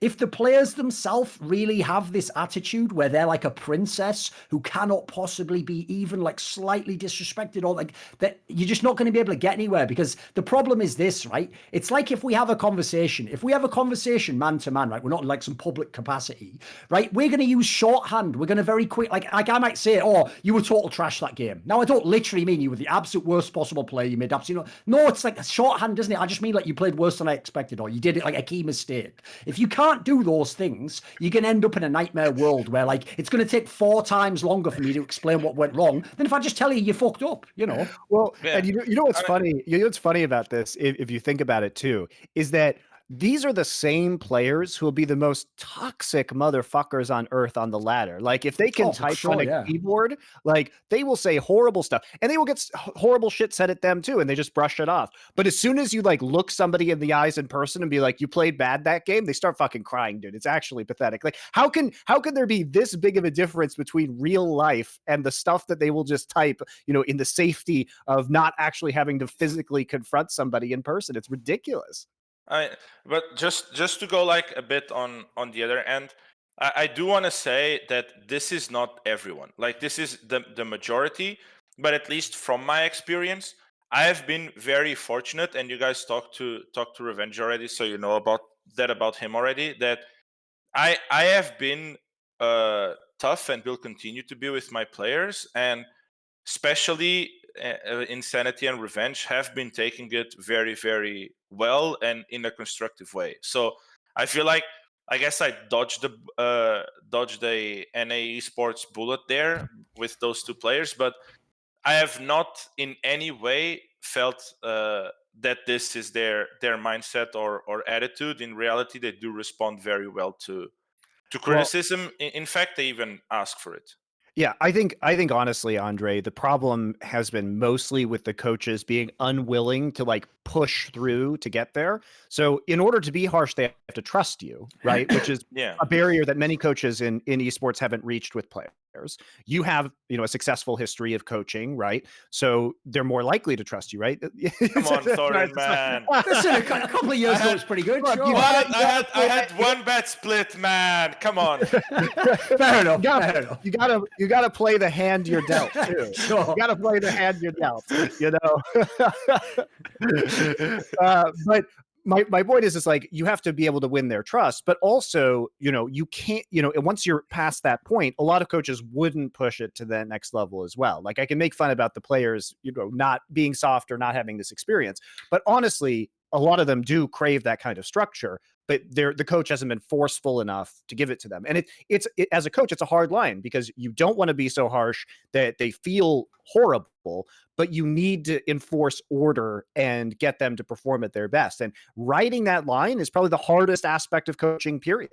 Like keeping By the them- way, I agree. Go ahead, Gil. Because I feel like there's another line that is basically, when do you do it individually, when do you do it as a collective, right? When do you want to send a message to everyone by making a player an example, which in my opinion should be extremely rarely, but there is also like the lack of ability, I feel like, from a lot of staff, especially if you didn't have the background on professional sports, that it is to like hold back what you want to say in the moment in response to a player, to just take it individually so that it has the maximum effect and not the negative effect. I think that snowflake that you're talking about probably also happened in some previous NA coaching staffs, where they feel offended by a criticism that the player gives, and then they'll just respond like in an attacking form, and then it does become personal, That's true. So I think that's the other line where if you want to be tough, first you need to understand when do you need to do it individually so that it doesn't damage the image of a player to a group, and second, that you also need to be able to take criticism. You are not above the players when it comes to, you don't do everything right, basically. And if the same mindset that you talked about, you don't care if you're right or wrong, you just want to know what is correct. That same thing applies to you. Sometimes players will have a better understanding at a couple of things than you. By sometimes, I mean a lot of times. In my case, when it comes to especially when it comes to like laning phase and whatnot, like the player will know more than me, otherwise I would be playing. Like it's just, Of course. it's just how it is. So like you have to understand that in some points you will be wrong, and that you need to grow as well, and you need to be able to take criticism. That's the truth of any coaching in any position, right? Because even if you were a former player who grows into coaching, you're going to have your own niche area of micro expertise, right? Yeah. And this is what I always told people about my casting as well. I gain all of my knowledge about lane matchups from talking to other people. All of it. Because there is zero way that I am going to ever be able to match the thousands of hours of lane knowledge of mid lane matchups that a professional mid laner has. That isn't possible. What I did was I refocused my expertise around team comps, macro, and team play styles, which conversely, the pro players don't have time to do the research of all of these other teams around the world, or don't necessarily know how to piece together how their individual performance works into macro plays at a top level. And to me, that's what coaching does in like head coaching and kind of strategic coaching does in League of Legends. Now you can also have positional coaches, which many teams are exploring now. I think you look at Cloud9's coaching staff and they've really like invested in those micro coaches. Like people like Max Maldo, people like Vagar, right?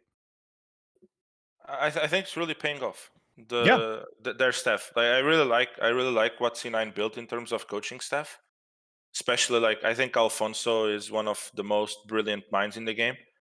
And then both Waldo and Veigar V2 when it comes to like coaching micro and laning phase, especially, I mean, I think the most visible one is honestly Fudge, which made like an Oh, it got incredible way better progress. as the split went on. Yeah, of course. So I think they do deserve quite a lot of credit on that one. Here's how you know Mithy is actually a genius about League of Legends. Because I'm the only one who seems to have noticed this approach he takes. Is that if you ask him, are you a genius? He'll tell you, no, of course not. In fact, I'm not even a shot call. I'm never even a real captain of a team. All I do is I just get my team to all 5 players do the same thing. It's like that. You are a fucking genius. The way you phrased that was like neuro-linguistic programming or something, dude. Like, yeah, that's literally, by the way, probably the best thing any like fucking shot caller could ever do in the whole game, by the way. Like, get 5 people to do the same thing at the same time. Also, I'll throw this in there. I'll leak the rest of the script. Here's also some of my experimental methods I will use when I'm a coach, right? I won't criticize the players. What we will do is every Saturday evening, instead of watching a movie, well, it won't be Saturday, sorry, because I'll be there when LCS is, whatever, every Monday evening, right? Instead of watching like just like scrims or fucking VODs or whatever, I'm going to make everyone take mushrooms. I'm not going to say what type of mushrooms, but I ain't talking shiitake, put it that way. And when we're really open to like being imprinted, right? We're just going to watch with like Malcolm from Clockwork Orange, like fucking matchsticks under the eyes. We're going to strap down, watch it. And all we're going to do is we're going to watch like Face Check from the weekend all the way through. We're just going to watch the whole fucking 2 hours. And when they hear all Dom, like LS, I reckon at the end, I'm just going to go, right, they've broken you down. Now we're going to build you back up again. Now it's Brazilian Jiu-Jitsu training. Because I'm going to teach you now that even the smaller man with superior preparation and technique can overcome the bigger man. So do you want to figure out how to beat these guys? And what's great is when they're during that whole session, one of the great things about the particular type of mushroom I'm talking about is you also start to like question your labels and your ideas of what things are. So at some point, one kid probably even just like loses it completely and just shouts out,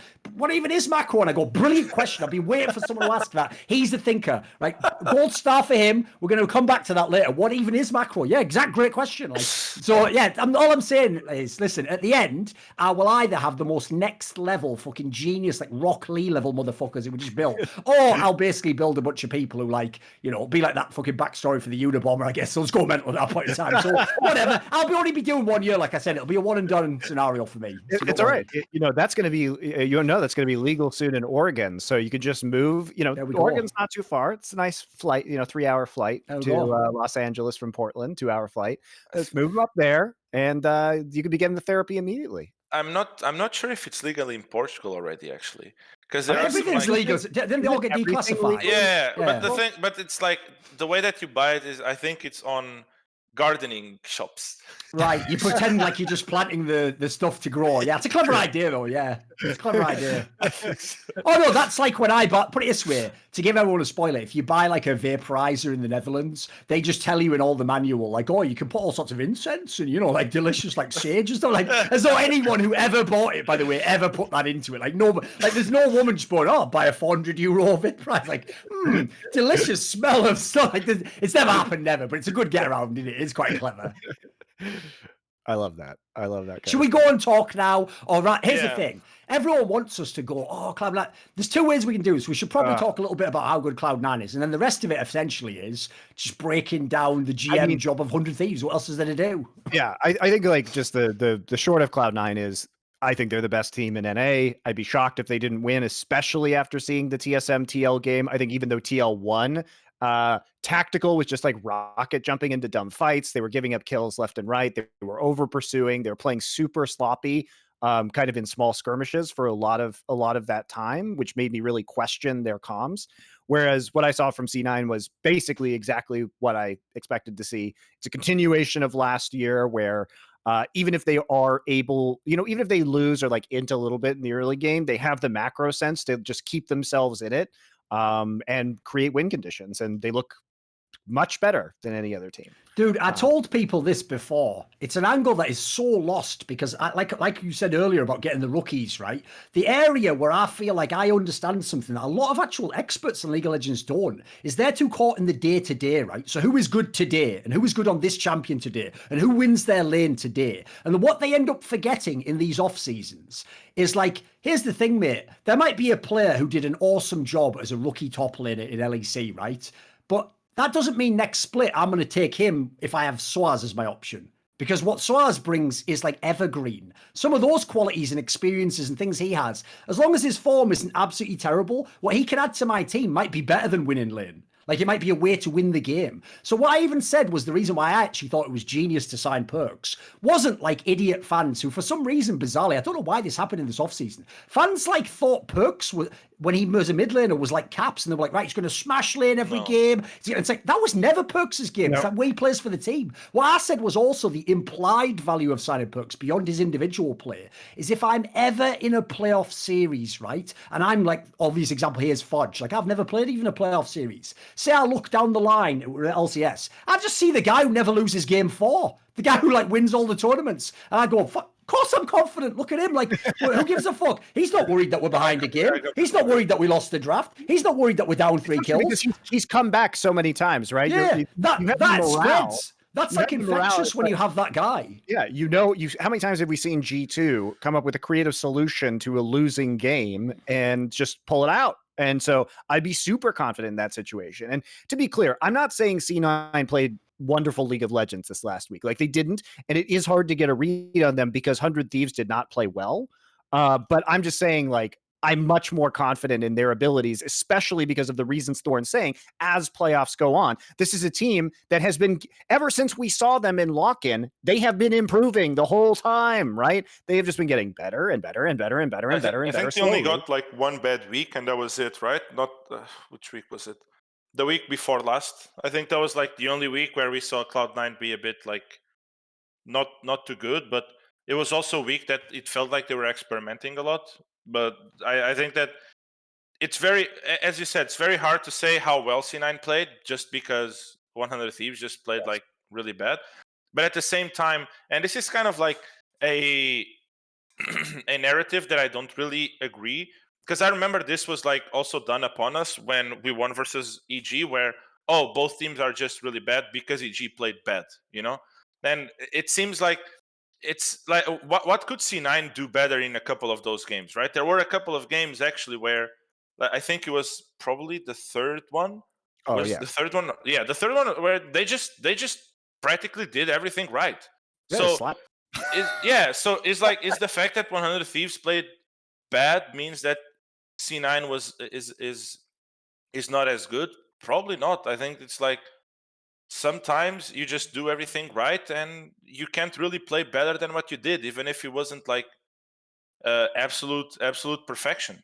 And how well you played will always depend on the competition that you have ahead. And if you basically played at the level that you can look at and say, we took the right decisions in almost every situation, then you played a very good series. And I think C9 did play a very good series. Yeah. I mean, I think that they put on the strongest performance of any of the 4 teams that we've seen in the playoffs. And you know, with that said, we'll see what happens when they face a better opponent, right? But I do think the real core of this conversation is what should happen with 100 Thieves, because the problem that we have with this 100 Thieves team is that everybody expected them with this roster to be challenging top 3 or top 4, which is exactly where they ended up, right? But for me, it's not. This is like the ceiling of this team, right? They're not going to be better than this. Do they realistically have a chance of competing for an LCS title? No, they don't. Doesn't matter who the mid laner is, by the way. Like, even though I agree DeMonte should probably play, it won't make the win LCS. Let's be real. Yeah. I mean, with DeMonte or not, I think that they have been one of the 2 teams, I guess, probably 2 teams, that actually got worse throughout the split. I think everyone got better at different grades. I think 100 Thieves and arguably GGS got just straight up worse throughout the split. And they went from like a spectacular tournament at the preseason tournament to a very strong opening to then just going downhill, which is weird since they just highly improved their top laner regarding to the GGS squad. So obviously their expectations should be higher than what they did at GGS. And let's keep in mind that they were 1 game away of beating the team that was literally the champion, and it was the Yes. weirdest reverse sweep of all time, with lost with soul and stuff. Like, yeah, I mean, I think that we expected them to start strong due to established synergy, because you have to remember what the lock-in tournament was, right? A lot of players didn't get their visas until late. So this was a very weird off season due to the pandemic. yeah. Most teams would have gone to Korea and boot camped during the off season and gotten synergy. That did not happen. Many players couldn't get their visas until very, very late. Perks like rolled in at the last second to be part of the lock-in tournament, as did other players. And So Perks was was probably like one of the first, if not the first one, to get the visa, because he got it last year, right? He got it at literally the end of December, if I Something like that. remember correctly. yeah, but I mean, when he showed up was like a week before, or a couple weeks before the tournament. So you had a lot of delays. And so based on our expectation of, well, here's a core of a roster with a player like Someday who can slot in so easily because he's such a competent individual weak side player that you don't have to play around him. He's not a player that's going to demand a lot of your attention if you don't want to give it to him, or if you're still developing that synergy. So it's a really natural fit, right? And so you can expect this roster to perhaps overperform a little bit. But I think realistically, again, the ceiling for this team was always top 3, top 4. Like, it was never 1 or 2. That I would never have looked at this team, and we talked about this before earlier in the season. It's like, you cannot reasonably expect for this team to be a title contender with this roster. You can't. I don't think you can expect, but you can. I think that, let me put it this way: if this team overperforms, I think they can make it, and there are ways to make this team overperform. So even though it shouldn't be kind of like an expectation that it just should happen, it should definitely be in the range of possibilities. That's what I think for this team. It should be a possibility, not an expectation. And Problem is that keep and going. right now it looks like it's not even close to being a possibility. Here's the problem, right? Whenever you talk about any NA roster, until they change the rules, you must always ask, did you put the imports in the right spot? That is first question before any other question. Now, I will tell you, from watching the LCS over the years, the absolute worst way that you can build your team, in my opinion, both through imports and who the best players are, is you never want the 2 best players to be the fucking top laner and the AD carry, because they have no way to synergize in any way. So, like, in that scenario, like, you can't have the whole be the mid lane. Like, I'm the only one who's figured this out. Like, mid lane is the most important position in the game. Like, everyone's going to go, no, it isn't. It's like support, jungle. That doesn't matter if you don't have a good mid laner. If your mid laner is losing all the time and doesn't have any champions and can't play the matchups, then it's irrelevant. The jungle and support aren't going to be able to do anything in the game. So, to me, what I don't understand about 100 Thieves is, here's the mid laners they've had in their entire time as 100 Thieves. They've had Ryu, fucking Saligo. Now they had, then they had Rioma and Demonte. Guys, you can't have the fucking top jungle be the imports. It doesn't make sense. Like, this ain't even the league for it. Remember, NA isn't the league where you just play through top lane. This isn't Korea or something, you know? Like, this is like those teams back in the day where Korea would always have like a good lineup of players, and that'd be like, in the mid lane it is Fly. And I'm like, I'm out. And everyone's like, God, give him a chance. I'm like, he's just not going to be the best, is he? Come on, man. How's he going to fucking win? You know? Well, ironically, actually, somebody I played with. So, listen, this guy's just cursed, I guess. Sorry, can I ask something? Like, yes. Do you think that Soligo would have the performance that he's having right now if he would be the 100 Thieves mid laner? Oh, almost certainly not. Yeah, then maybe the issue is not only the mid laner, right? Doesn't help though. Guilhoto just like, he's being very, very not subtly subtle right now. So would you like to expand on what you think the problem is, Guilhoto? No, I think that okay, I'm not throwing shade at like anyone in particular. I'm just saying that like you can still go, because like we are doing that, Dignitas is doing that, to developing pieces and FlyQuest as well, where I think that both Soligo, Insanity and Palafox would be better fits. for the mid, or at least they are both. I think that the three of them are better players than both Ryoma and the Monte. That's fair. Okay. But my point is that I think that the environment that it seems to be there is a very it's very, let's say that it's very easy to target the mid laner. And the way that they set up the team building, and that's why I agree with Thorin, is that they made it very easy to have an scapegoat. The same way that FlyQuest had an scapegoat on an XI when they were playing the lock-in tournament and losing to academy teams and of course, like bad teams. Like, but 100 Thieves has that to a starting player. So then I feel like it gets like very, very hard to even for the Monte to perform at the level that he performed at GGS. He didn't perform bad. He didn't perform as like a top mid laner by any sort, but he wasn't a liability, right? At any point. And the way that he was painted this time is that he was being a liability. And I think that that's because the core issues were not being addressed. And the core issues were, after 15 minutes, 100 Thieves doesn't know how to play the game. That's their core issue. I don't think it's like the Monte or Ryoma. Is that it's just that after 15 minutes they don't know how to play the game, and having an scapegoat as mid lane instead of addressing that issues, it's easier, but it's less productive for your growth. And also, people will I have to be very careful because obviously I'm good friends with Papa Smithy, and I know a lot about this topic in terms of the players, like the way this team was built. I think there's a fund. I'm trying to say this in a way that is not going to get anybody in trouble. I think that there are issues that exist that were beyond the control of the organization to address this problem, right?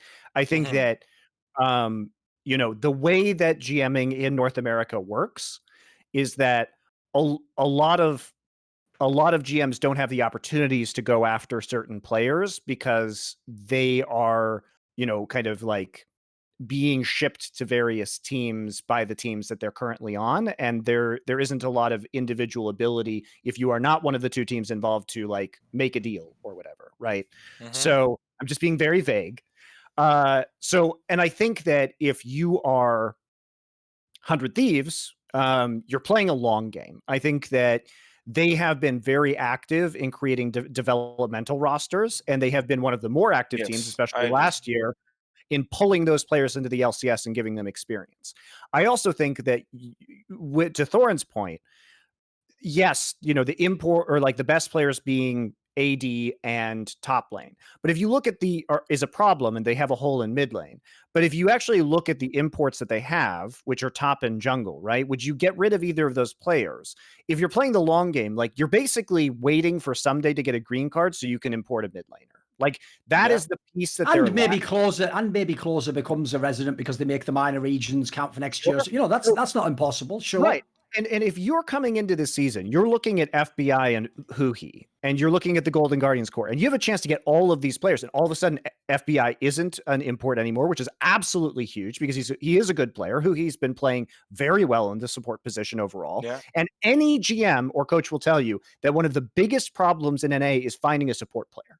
That is a huge issue. There's the support gap from the top players to like the next level is enormous. It's really, really big, right? So I called you J Smurfs every split, basically. Yeah, and it's like, why did Guilhoto import or like get Destiny? Funnily, doesn't count as an import anymore, right? So that's great news for you. So there have been core issues with getting support players in particular. And I've heard this from many, many GMs, is that is one of the hardest positions to fill with a native player.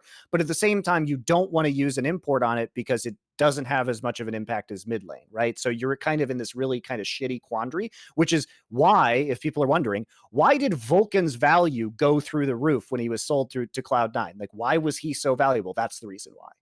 And his buyout was like insane at the time, right?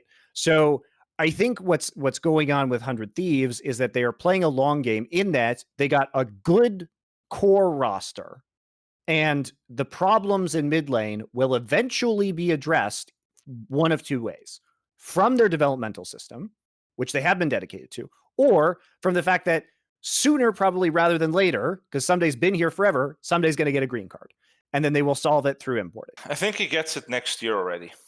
Yeah, I mean, it's hard to tell because of the change in the presidential administration and true, immigration policy. Like, I think that he might have already gotten it had, you know, the last presidential administration had a different approach to immigration. I'm not sure what the timeline on that was, but I think he will get it eventually. And so, what are your choices now if you're 100 Thieves? Like, the rest of the team, yeah, suck it up, basically. And like, fans can criticize it, like, oh, you should use Demonte. Maybe they should, but their problem too is that they have two mid laners with polar opposite styles, basically.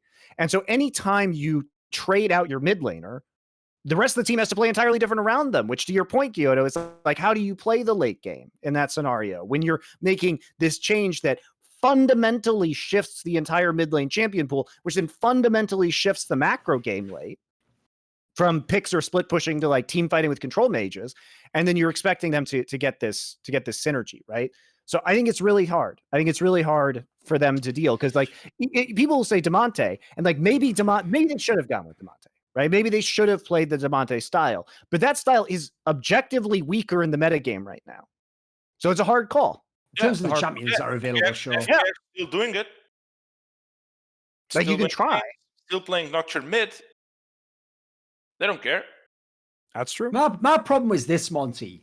If you go in with like, confidence. If you're trying to go like the Moneyball approach and trying to figure out like which positions can I like max out and I can min this now, but I can max it, like that makes sense, right? But the problem is that's more like a sports approach, and the reason why I don't think that's as like as simple as it sounds there, like, oh, it's all like the 4D chess. Like, then when he becomes like a resident, you get this guy. The problem with that is it assumes all the players are as good next year. Assumes they're good in 2 years. Like, here's the thing, right? If I've learned anything about League of Legends, split to split, people could just drop and rise, and it's crazy. Like, there is no such thing like in American football where it's like, right, I've got a good player, he's in year 4, he's going to be amazing in year 7 still. That doesn't exist in League of Legends. So as a result, like, one of the reasons I hate this particular last 2 years of 100 Thieves is because Someday has been like at boiling point the whole time. He doesn't need anything. All he needs is a team around him, and he could have been an LCS champion like 5 times over now or something ridiculous. But he's never ever won because people use him instead as the ultimate band-aid. They just put him onto teams that have problems, and he does everything he can, and then that's it. And another factor here is when you said there, Monty, like, would I remove Closer or Someday? In isolation, I wouldn't remove either. They're both really good imports. But together, I think you've got a problem there. Because one thing that Someday, listen, I know he speaks some English, but he's never going to be he's never going to be like the captain of the team. So he can't bring that with him. Closer's still a pretty inexperienced player. He's only had a couple of years, basically. It's like, in isolation, I like both these moves. If those are my 2 imports, I don't really like it overall. Like, I think you were always going to have gaps in the team. And so you're only basically, the only game plan that makes sense in terms of like, I did a good job was if you're playing for this, like, in 3 years, though, then I have the best team. It's like, there's a lot of ifs there, mate. And that also, by the way, ignores what if, for example, in the future, Cloud9 can get an import top laner because they get another resident status on Sven, and now they have like the best European top laner and that fucking team. Well, guess what? This team wouldn't beat that anyway. So, in my opinion, like, I get, like, there are some angles you can argue, but it's like, listen, yeah, knowing behind the scenes certain things, like, they're not, listen, I know because 100 Thieves people are going to think they have all the money in the world. They don't. Like, they're certainly working to a budget, but I do think there were potentially other angles you could have gone on this. Like, I'm not really sure like this is the team that I would want to build, put out with. It's hard because I know what happened. So I think that my opinion is that Papa Smithy, given the options, did a good job. No, I think so too. Obviously, off season I think was fantastic for them. You know, it's just that now they need to find a new mid laner next year and hope for the best. That's what you knew that going in, right? You knew that the ceiling of this team was always going to be capped by mid. Okay, but I don't want to go into who should play, if Demonte or Ryoma, because like I choose to believe that their staff knows more than we do in terms of like how the team works together and what happened in backstage and whatnot. What I don't really understand is, didn't you just go on a 2-1 week where you lost versus C9 the week before you benched Demonte? Wasn't that what happened? where they were like very comfortable with 2 or 3 losses only with the Monte, and there was a 2-1 loss versus. So why the change? Like why?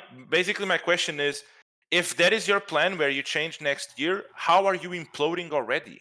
How are you imploding after 4 or 5 weeks of LCS? You know, when I'm joking now, like I'm obviously probably not ever going to do this, guys, but I'm joking like I'm going to become a coach one day. I'll tell you what, right? If I become a coach, I'm not saying I'll be on the best team. Whatever team I'm on, I'll use this vernacular so people don't understand it. The hill that I die on will never be some motherfucker like Ryoma playing mid lane. That will never be the hill that I stake my fucking legacy on, that he has to be the one to carry me. Like, that's what I don't get about. Like, what, like, does this guy have powers of mesmerism? How does he even still get a spot on the team? Like, the point is, this was the only year it even would have made sense. Like, here's the difference between the Ryoma move. If the Ryoma move, this was his first year, now he's not an import, so now it's a different scenario.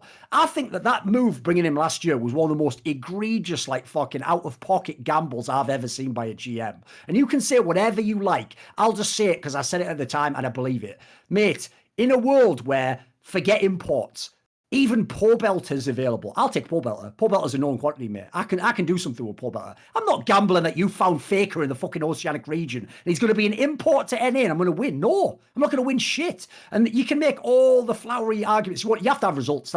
The coaching is a results game. It isn't in theory. Like, there's brilliant coaches work with bad teams and make more of them. But at the end of the day, you are paid to win the game. That is it. Yeah. Like, at the end of the day, if you don't do it, you have to take it on the chin and go, listen, it doesn't mean flame is fair, but it's justified, if you know what I mean. I agree. I think that it would have made more sense to have, because remember, wait, I'm trying to think. When 100 Thieves was made last year, DeMonte was a free agent, which I think is one of the weirder things about this situation. Yes, because he went on a Dig Academy, if people remember initially. Yeah. So basically, after Clutch Gaming folded, after coming to Worlds, and they sold the slot, right? DeMonte was removed from the roster and was in Academy. So what's weird to me about the original Ryoma situation was, why don't you sign both of them? Like, literally, why didn't this situation where you're like experimenting with both players, why didn't this happen a year ago, would be my question. Because at that time, you could have insulated Ryoma from some of the criticism. You could have put him on Academy to have him develop more while DeMonte was there. So it was, in and of itself, you can tell by the action that it was a flyer on Ryoma and a vote of confidence, like a vote of lack of confidence, right, in DeMonte at the time by 100 Thieves, because they could have had him, right? So at this point in time, you're looking at 100 Thieves existing with DeMonte and Ryoma at the same time, even though there was a vote of no confidence in DeMonte a year ago, and now all of a sudden you start the season with him and then you put him on the bench again. So it's clear that the 100 Thieves organization does not think very highly of DeMonte from both of these scenarios. In both occasions, they would rather gamble with Ryoma than run DeMonte, right? Yeah. So that's very telling. I mean, it's, I don't know the solution to it, because I don't know what NA mids were available then. Like, honestly, after you said that, if the best available mid there on the first year of Papa Smithy was indeed DeMonte, I would probably take the gamble on Ryoma, just because my team is like Meteos, Cody's son. I don't remember the support, but it was probably not like stunned. He's not So in the league like, anymore. I'm not gonna win, right? So might as well just like try to I find the think that's next a faker, reasonable even take. though there's like very, very low chance and probably won't happen. I guess like I'll just try to do it. Maybe it makes more sense to try to find the next faker in Europe instead of Oceania, but that's like a different thing. But I would be fine using an import slot there if it's to build my core. But yeah, it's just it's very hard, because the other approach that 100 Thieves could have taken this year, right, is put Tenacity and Soligo and try to build for the future that way, right? And maybe it would Which, be... by the way, that's the part I don't get. That's why it can't just be 4D chess, Monty. Because in that case, you wouldn't waste your time fucking around with these players in mid. You just do like he says. You bring in the player you want to try and develop, and maybe even sell him if he's good. You know, like... but then you have another problem, Thorin. Is would this core of Golden Guardians accept it to come to 100 Thieves if they say you're going to play with Tenacity and Soligo? Listen, first of all, did they stand up for Demonte? So there we go. They've broken ranks already. Listen, I'll break these guys in a negotiation. I'll do Prisoner's Dilemma. You'll be in 4 different rooms. I'll be negotiating separately with all of you. They've all sold you out, mate. Secondly, we have a saying in English. Don't know if it's a saying in Portugal. Beggars can't be choosers. Who the fuck are you to tell me what I'm doing? I'm the one buying you. Yeah. There you go. Unless I missed it. Did I miss it? Was GGS like a fucking world champion or something? No, but Huhi was a free agent. Yeah, Huhi was not under contract. And FBI were the most valuable parts of this roster for sure. No, but they can buy FBI and Closer, right? And they don't really have a choice, I guess. But Huhi has a choice. And I think that if they can't get Huhi, then, I mean, yeah, I guess it would be, then, I don't know, below us or something. I don't know. If they get, like, I don't know, man. It's very hard. It's like GM is actually hard. I mean, maybe it's not as hard as I think, but going over this kind of scenarios, it seems kind of hard.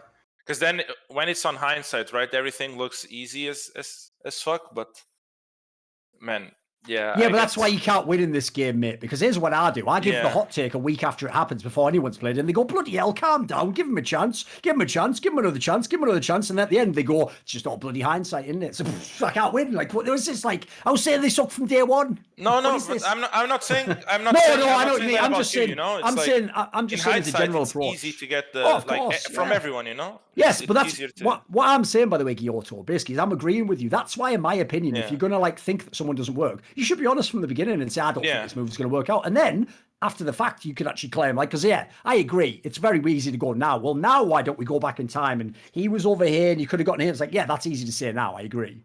Yeah, there's also the factor that people have to consider when criticizing certain team moves overall, which is what I will say is this, is that teams that are selling players will often, and this isn't a fault of theirs, they're doing what's in their best interests, they will be very deliberate about where those players end up in order to minimize threat to their team, right? So often this comes in the form of packaging players together in sales into weaker teams, so that if there is, let's say, did this happen this offseason? Huh? Didn't that happen this offseason with Diamond being part of every the offseason, of the package to FlyQuest? I think, there's a strong argument that maybe certain teams would have wanted certain FlyQuest players if they didn't have to eat a package deal, right?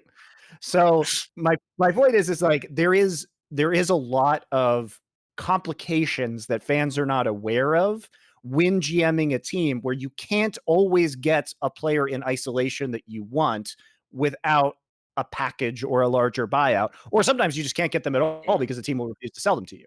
Yeah. So, it's not just like any team can go out and get any player with the highest bid.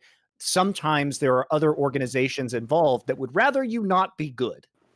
Right. The problem I have is this. Again, I'll say it like I said at the beginning of the episode. It's sports, right? So who is your franchise? Do people want to go there? Do you have money? And what are the expectations as a result? And the expectations come at the end once we consider that, right? And also, who have you got? That's another factor as to whether people want to play there. Here's the problem that everyone missed in the LCS. Because I saw people congratulating 100 Thieves when they signed these GGS players. The reason that team was really good is because they were on motherfucking Golden Guardians.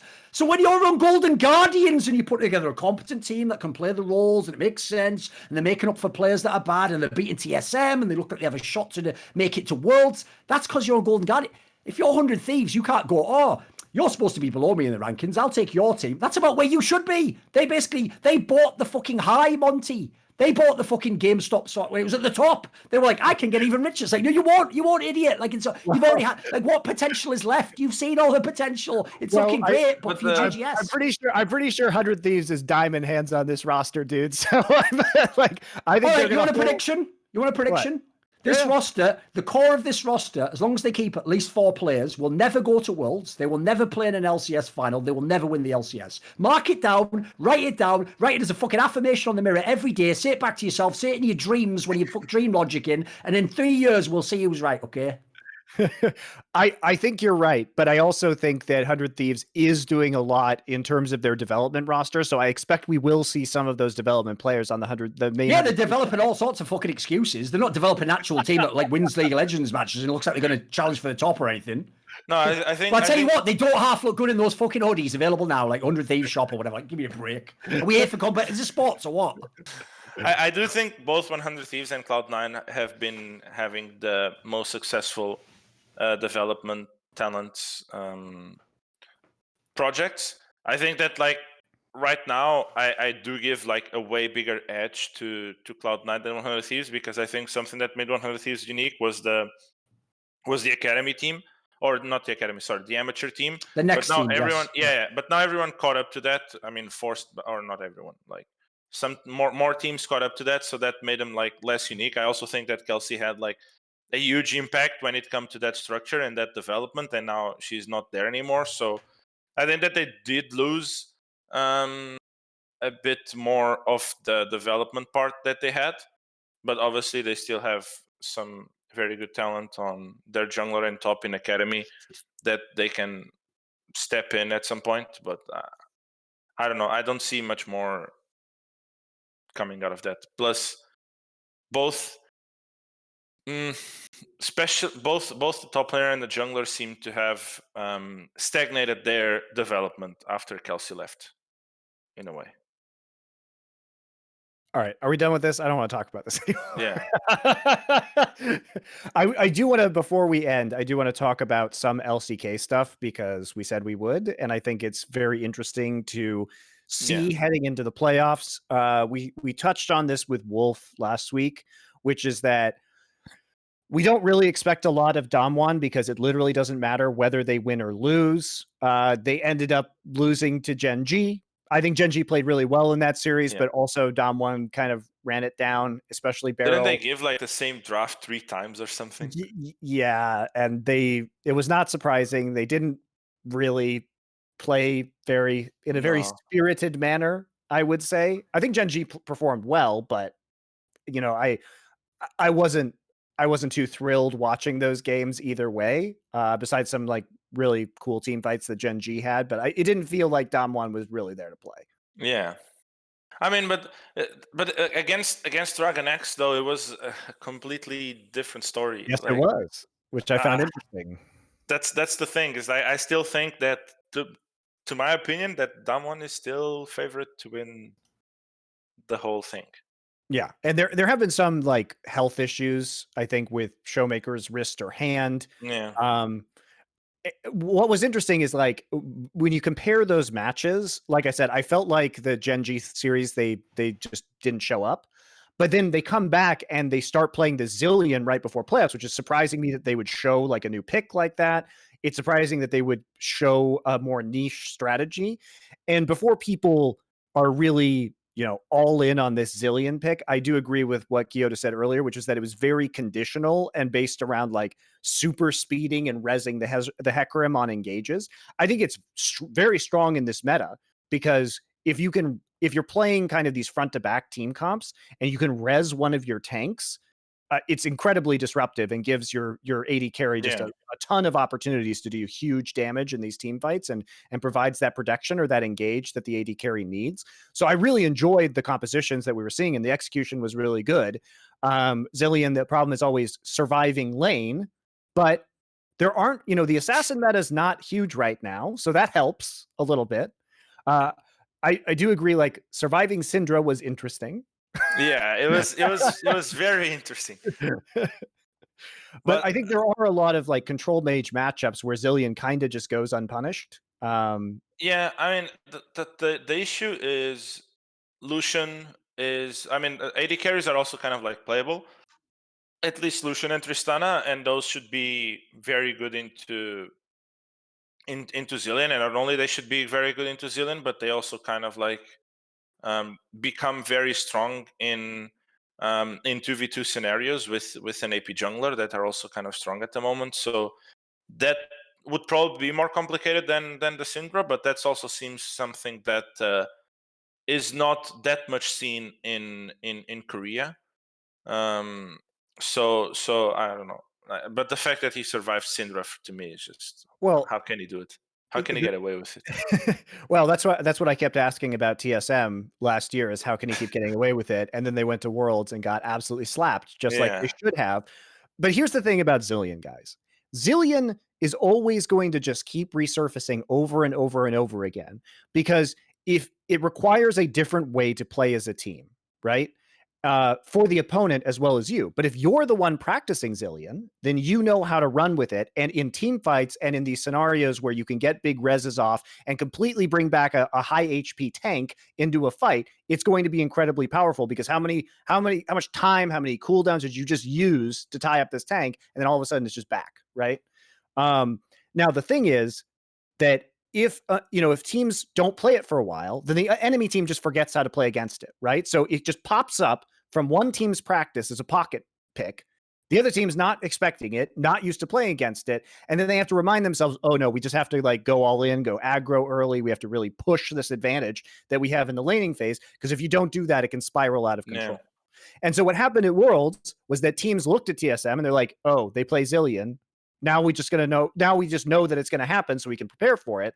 We smash it. And I think that's what will happen eventually here as well.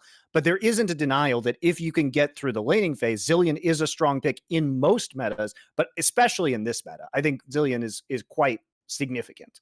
And we saw some fucking sick plays from Showmaker. Like the bomb on the chicken to kill Pioshik was amazing. Yeah. It was incredible. But like how confident does he has to be as a player to flash over that wall, knowing that one bomb won't be enough? So if you guys didn't see this play, it is actually incredible. So he sees Pioshik, or Pioshik's running away as Olaf from a fight that's low. He has a bomb. Pioshik has a bomb on his head, right? And he's trying to lifesteal off the chickens in order to survive. And Showmaker flashes over a wall, puts the bomb on a little chicken, and Pioshik has to run away, and the chickens like chase him and explode him. No, he flashed to auto attack while he was running to the chickens.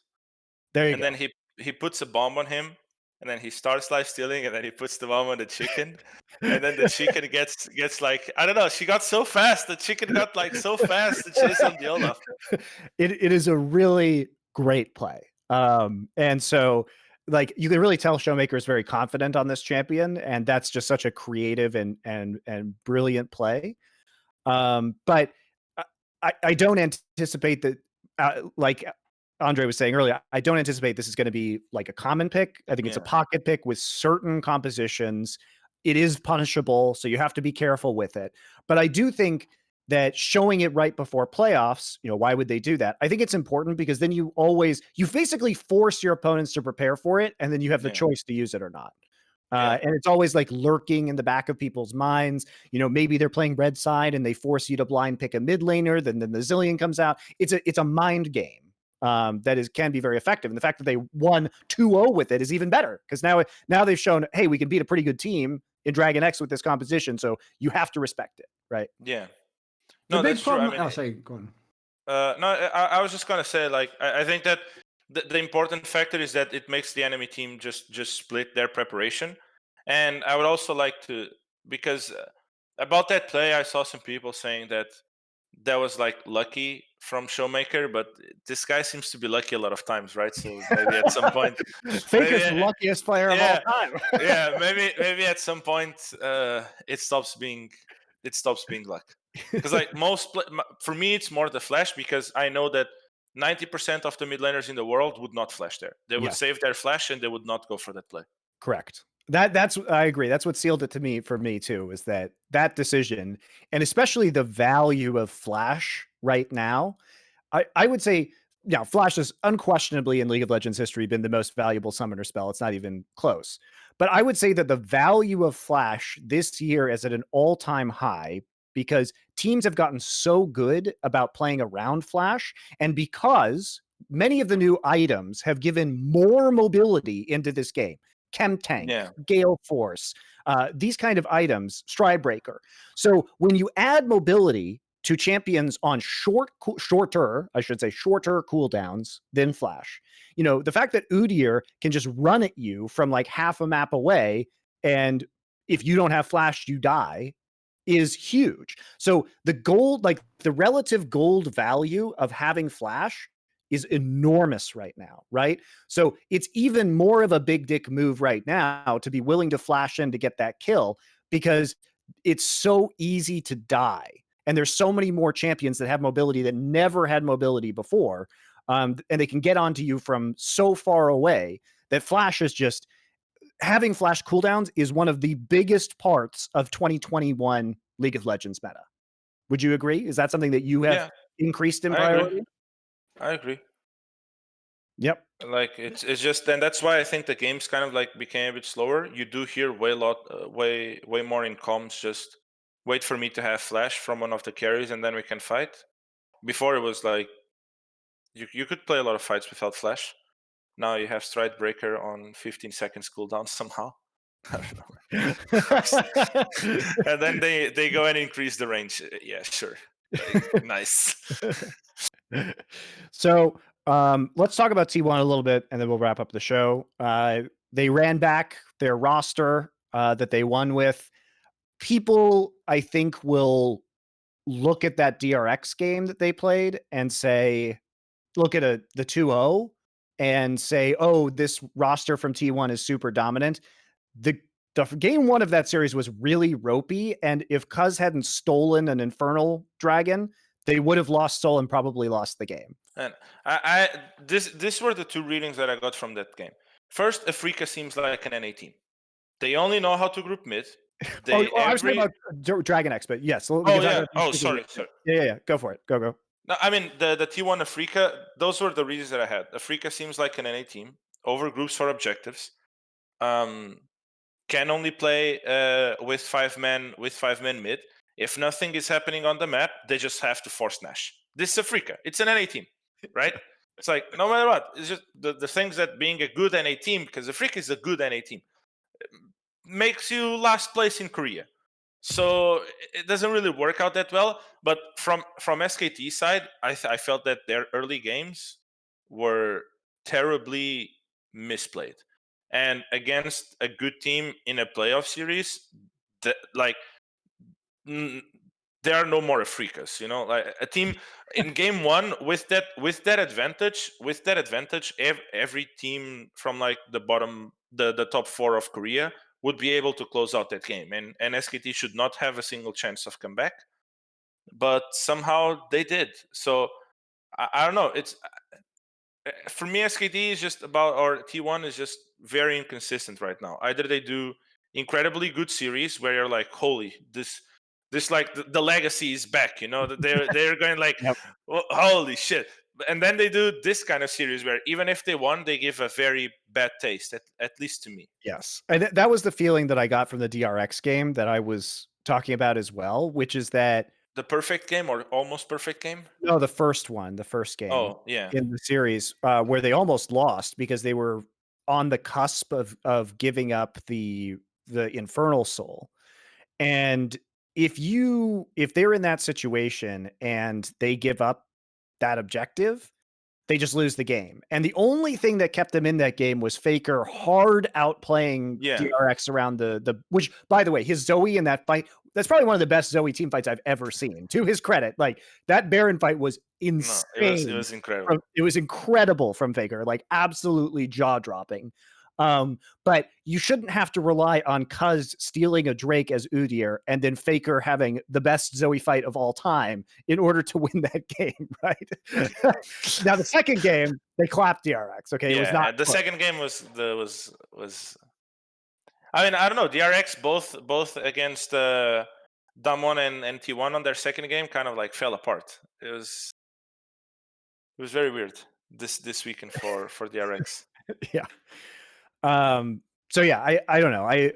My evaluation of this T1 roster is that I agree it's been inconsistent, even though they are winning. If you solely look at the wins, I think you're getting the wrong impression of this team because there's still those wins sometimes were coin flips. They were sometimes games that they should lose that they won through miraculous means. And while that has been a story of T1's history in the past, which is like, how do they keep winning from behind?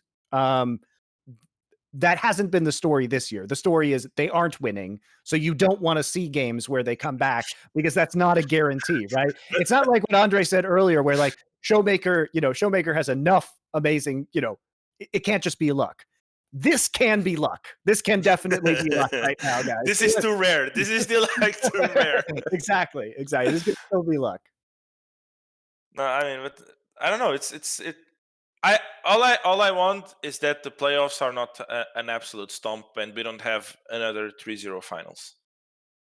I hate 3-0 finals. Always been the curse of Korea is 3-0. Yeah. I just don't want that to happen. I don't want to. I do really want to see T1 versus Damwon in finals, but I need it to be good. I need it, man. I mean, I need this series to be good, I mean, what's so sad is that unless Gen G has some sort of big playoff buff, right? And maybe they had a good series against Damwon. They won the series. I think they played well, to their credit. I don't believe that their ceiling is that high. I think the only team we talked about this previously. I think the only team with a ceiling that is competitive against Damwon is T1. So we're just kind of hoping that they get. Gen G, their series against KT was also like okay. It was also not very, very good. So I think it's like T1, Damwon. But I mean, all I want is it to be even. Like I just want it to be good. Hopefully another Faker close to his prime versus Showmaker. That would be fun. That would be dope. But with Faker kind of like getting a bit gapped in a way from Afrika's mid laner, maybe he's like a bit far away from his prime. Well, and then we have that Zoe play, which I'm not sure. Yeah, exactly. That's the thing. He still has his moments. So let's end with. By the way, I've got one thing to say on this whole Korean segment, and here is the segment: this is why Riot has ruined League of Legends by letting Westerners have best of ones. It's a pretty simple explanation.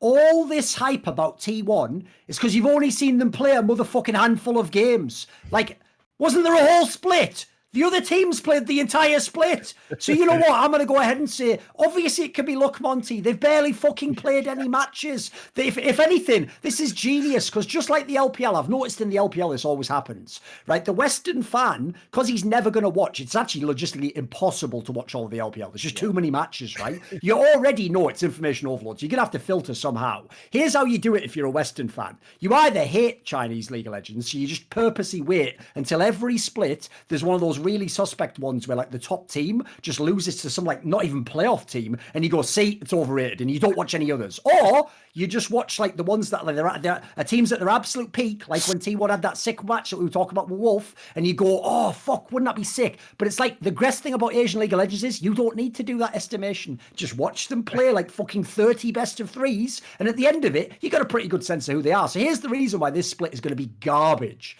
It's because first of all, T1 basically has like potentially a sick bot lane if they keep the bot lane in. Aside from that, they don't have the best player at any position. I don't give a fuck about any of the others. They're not even close to the best. So really, realistically, going into the playoffs, like this ain't the best time to have the best bot lane, and they don't even arguably have that. But okay, it's debatable, right? Then you look at the other teams in the league, right? Realistically, this Gen G wins was supposed to be the only reason we'd all get hyped for the finals, right? Well, at least Gen G can beat Damwon. So let's have them two meet in the finals. They both got the best two rosters on paper, and they can win. Gen G is so boring. They managed to make beating the consensus #1 team in the world not even look impressive. Like, it looked good for them, but they're so boring. Like who's styling in that game? Who's popping off? Who looks like, oh, he might be the best in his role? It's like they just had a good game, and if Ruler gets his chance, he'll carry a team fight. We all know that. So, like, the problem I have is this actually made me less hyped for the finals, because now I don't think that's who turns about a damn one. I think it's 3-0 it. The most exciting part of Gen G in that whole series was like an Ori Shockwave into Cho knockup combo. That was it. That Yeah. was literally the high point of Gen G in that entire series, which was pretty cool, but it wasn't great. I mean, Thorin has the stats. I prefer the magic. Let's go T1. No, I agree with Andre. We're all hoping that this doesn't suck, but we all kind of know it's gonna suck, Yes. right? We all know it's going to happen, but I mean, there's like that hope, maybe we get only those Zoe games of Faker and Yes. not the Victor 0-3 one. Yeah, I think it really is, and I kind of feel the same way about LCS playoffs too. Do you have any predictions on that? Because like I think TL will win. You think TL's gonna win? Okay, all right, let's go. Why? I think that individually they can match them, and Alphari can just like straight up gap Fudge still, even with Fudge improvement. And I do think TL is kind of one of those weird teams that they like the level of play that they present, even on best of ones, will very, very much depend on the opponent that they are facing. And that's why I think they beat at C9 2 times. So my prediction is that TL will also beat C9, even though they will lose on the winners finals. They will win through losers bracket. That is my prediction. All right, I like it. I'm taking Cloud9. This is my problem. This is my problem with the two teams. I actually think if you just forget the way team dynamics work and you just look player by player, I think Team Liquid has the best roster in the entire LCS. Like, I think they did a pretty good job with who they picked. Like the ones that they were shrewd on, like it's the right time to bring Santorin into a team like this. Like the Alphari move was great. Like I think some of the players are really good. My problem is this: is even though some of the Cloud9 players, like obviously no one knows how Fudge is going to perform in all these matches. My problem is this. One thing I've learned, this is purely something from being on like desks and stuff, is whenever you're making predictions, you're not just going off like fundamental concepts, right? You're also going off like what your gut tells you. Like, what does your gut tell you is going to happen? Here's my problem, right? My question is this. All Fudge has to do as a top laner in his team is not int. He doesn't have to win a lane. He doesn't have to win the game. He doesn't have to do... That's all. He just has to not be bad. Here's my problem. I actually need Tactical to win some of these team fights. And I'll tell you what, Tactical is a player I won't fucking bet myself on. Because this guy, he has the worst quality an AD carry can have, which reminds me of old school Cody Son, which is everyone knows on his Tristana, he goes rocket jump in and dies in the middle of people. That is one of the worst qualities you can ever have as an AD carry, is to be irresponsible with your position. I can agree with you. I know, so it's not that I'm hating on TL, the team. They've got the team. I even think they have the coaching staff. They have all the players. But in the key moment, I'll bet on fucking Tactical to mess it up. Whereas, who am I looking at on the other side? Like Sven, Perks. Like, this is fire, mate. That's money in the bank right there. I also think like if you look at Tactical's inting in that series, he would do things like jump on top of an Everfrost Silas, and they won that game. But oh no, that was the game they lost. No, sorry, that was they lost. won that game, right? Yeah. So no, but he would go into these team fights on the W into melee range against melee champs. It's just like clean it up, man. Like you realize Tristana like gets. You get the range as you go on through the game. Like this is you don't have to get horny early game, mate. He's one of those guys that makes me quote the classic quote from Blade. Some motherfuckers are always trying to ice skate uphill. I want the guy who just goes down and just has a chill time, He's just going, who's guy, mate. And the other thing is, like, as much as Cloud9 did have some questionable plays in the early game, I think I would rather take that than Liquid basically like trying to throw games late or having big mistakes. So I'd rather be clutch than a front runner, put it that way. I think will convert on those Liquid errors better, whereas I'm less concerned about Cloud9 making errors early and their ability to recover from that. My only answer to all of this is Alphari goes brr. That could happen. That's not impossible. Sure, that's not impossible. That could happen for sure. I mean, I trust Barney a lot. I think he's doing like incredibly well. He was also doing very well at Origen anyway, but now I think it's like he's by far, in my opinion, the best player in the league, and he's showing it. So yeah, there was some really good scouting going on when he was 17. No, it was... from certain people on this call that has seen his play before he was eligible. Yeah, wasn't it LS? Are you trying to steal LS? Are you trying to steal credit from LS, Monty? I don't remember LS having a European amateur team that signed him. So I remember me doing that. But he told you, you know, he told you that, no? You signed because you talked to him. Come on, Monty. No, I'm kidding. Anyway, for you, I think Fnatic will get stomped 3-0 by Rogue, and Rogue will lose to G2 in the finals. But I think that's like the normal, the standard one. So it's almost boring. Unfortunately, it just feels like LCK and LEC are such foregone conclusions this time that you see, LCS most exciting league. We just proven it right here. At least most up in the air. All right. I think it's been a long show, so we'll let people go. This has been a wonderful time having you, Guilhoto, here. Thanks for coming on the show again. Hopefully you don't make this show explode like Listen Loco. I think it's safe. unless I mention you know who. If it doesn't explode, we'll be back next week. We are this time Monday, 11 a.m. Pacific. And I think Europe goes into summertime next week. So it will be a different time in Europe, but it will be whatever 11 a.m. Pacific daylight time is in Europe. 8 p.m. It should be 8 p.m., I believe. It'll be back to 8 p.m. if you are in Central Europe. And otherwise, you can follow the channels, follow Insight on Esports. We continue to pump out more content here. It's only going to go up from here, guys. So 4 Horsemen's on this channel now. We'll be putting some other content and shows on here as we go on. We will be releasing a Discord for Pan Esports discussion in this next week or so as well. So if you guys want to have adult conversations about esports where you're not on Twitter or Reddit, we will provide you these opportunities. We will provide the safe haven for esports fans. That's in the works as well. So thanks for coming on, Andre. It's been great. We'll talk with Crown Shot next week about LEC playoffs. We'll probably have another guest as well to discuss the first round of LCS playoffs as well. So I'll figure that out. Anyway, thanks, guys. We'll see you next week. Thank you.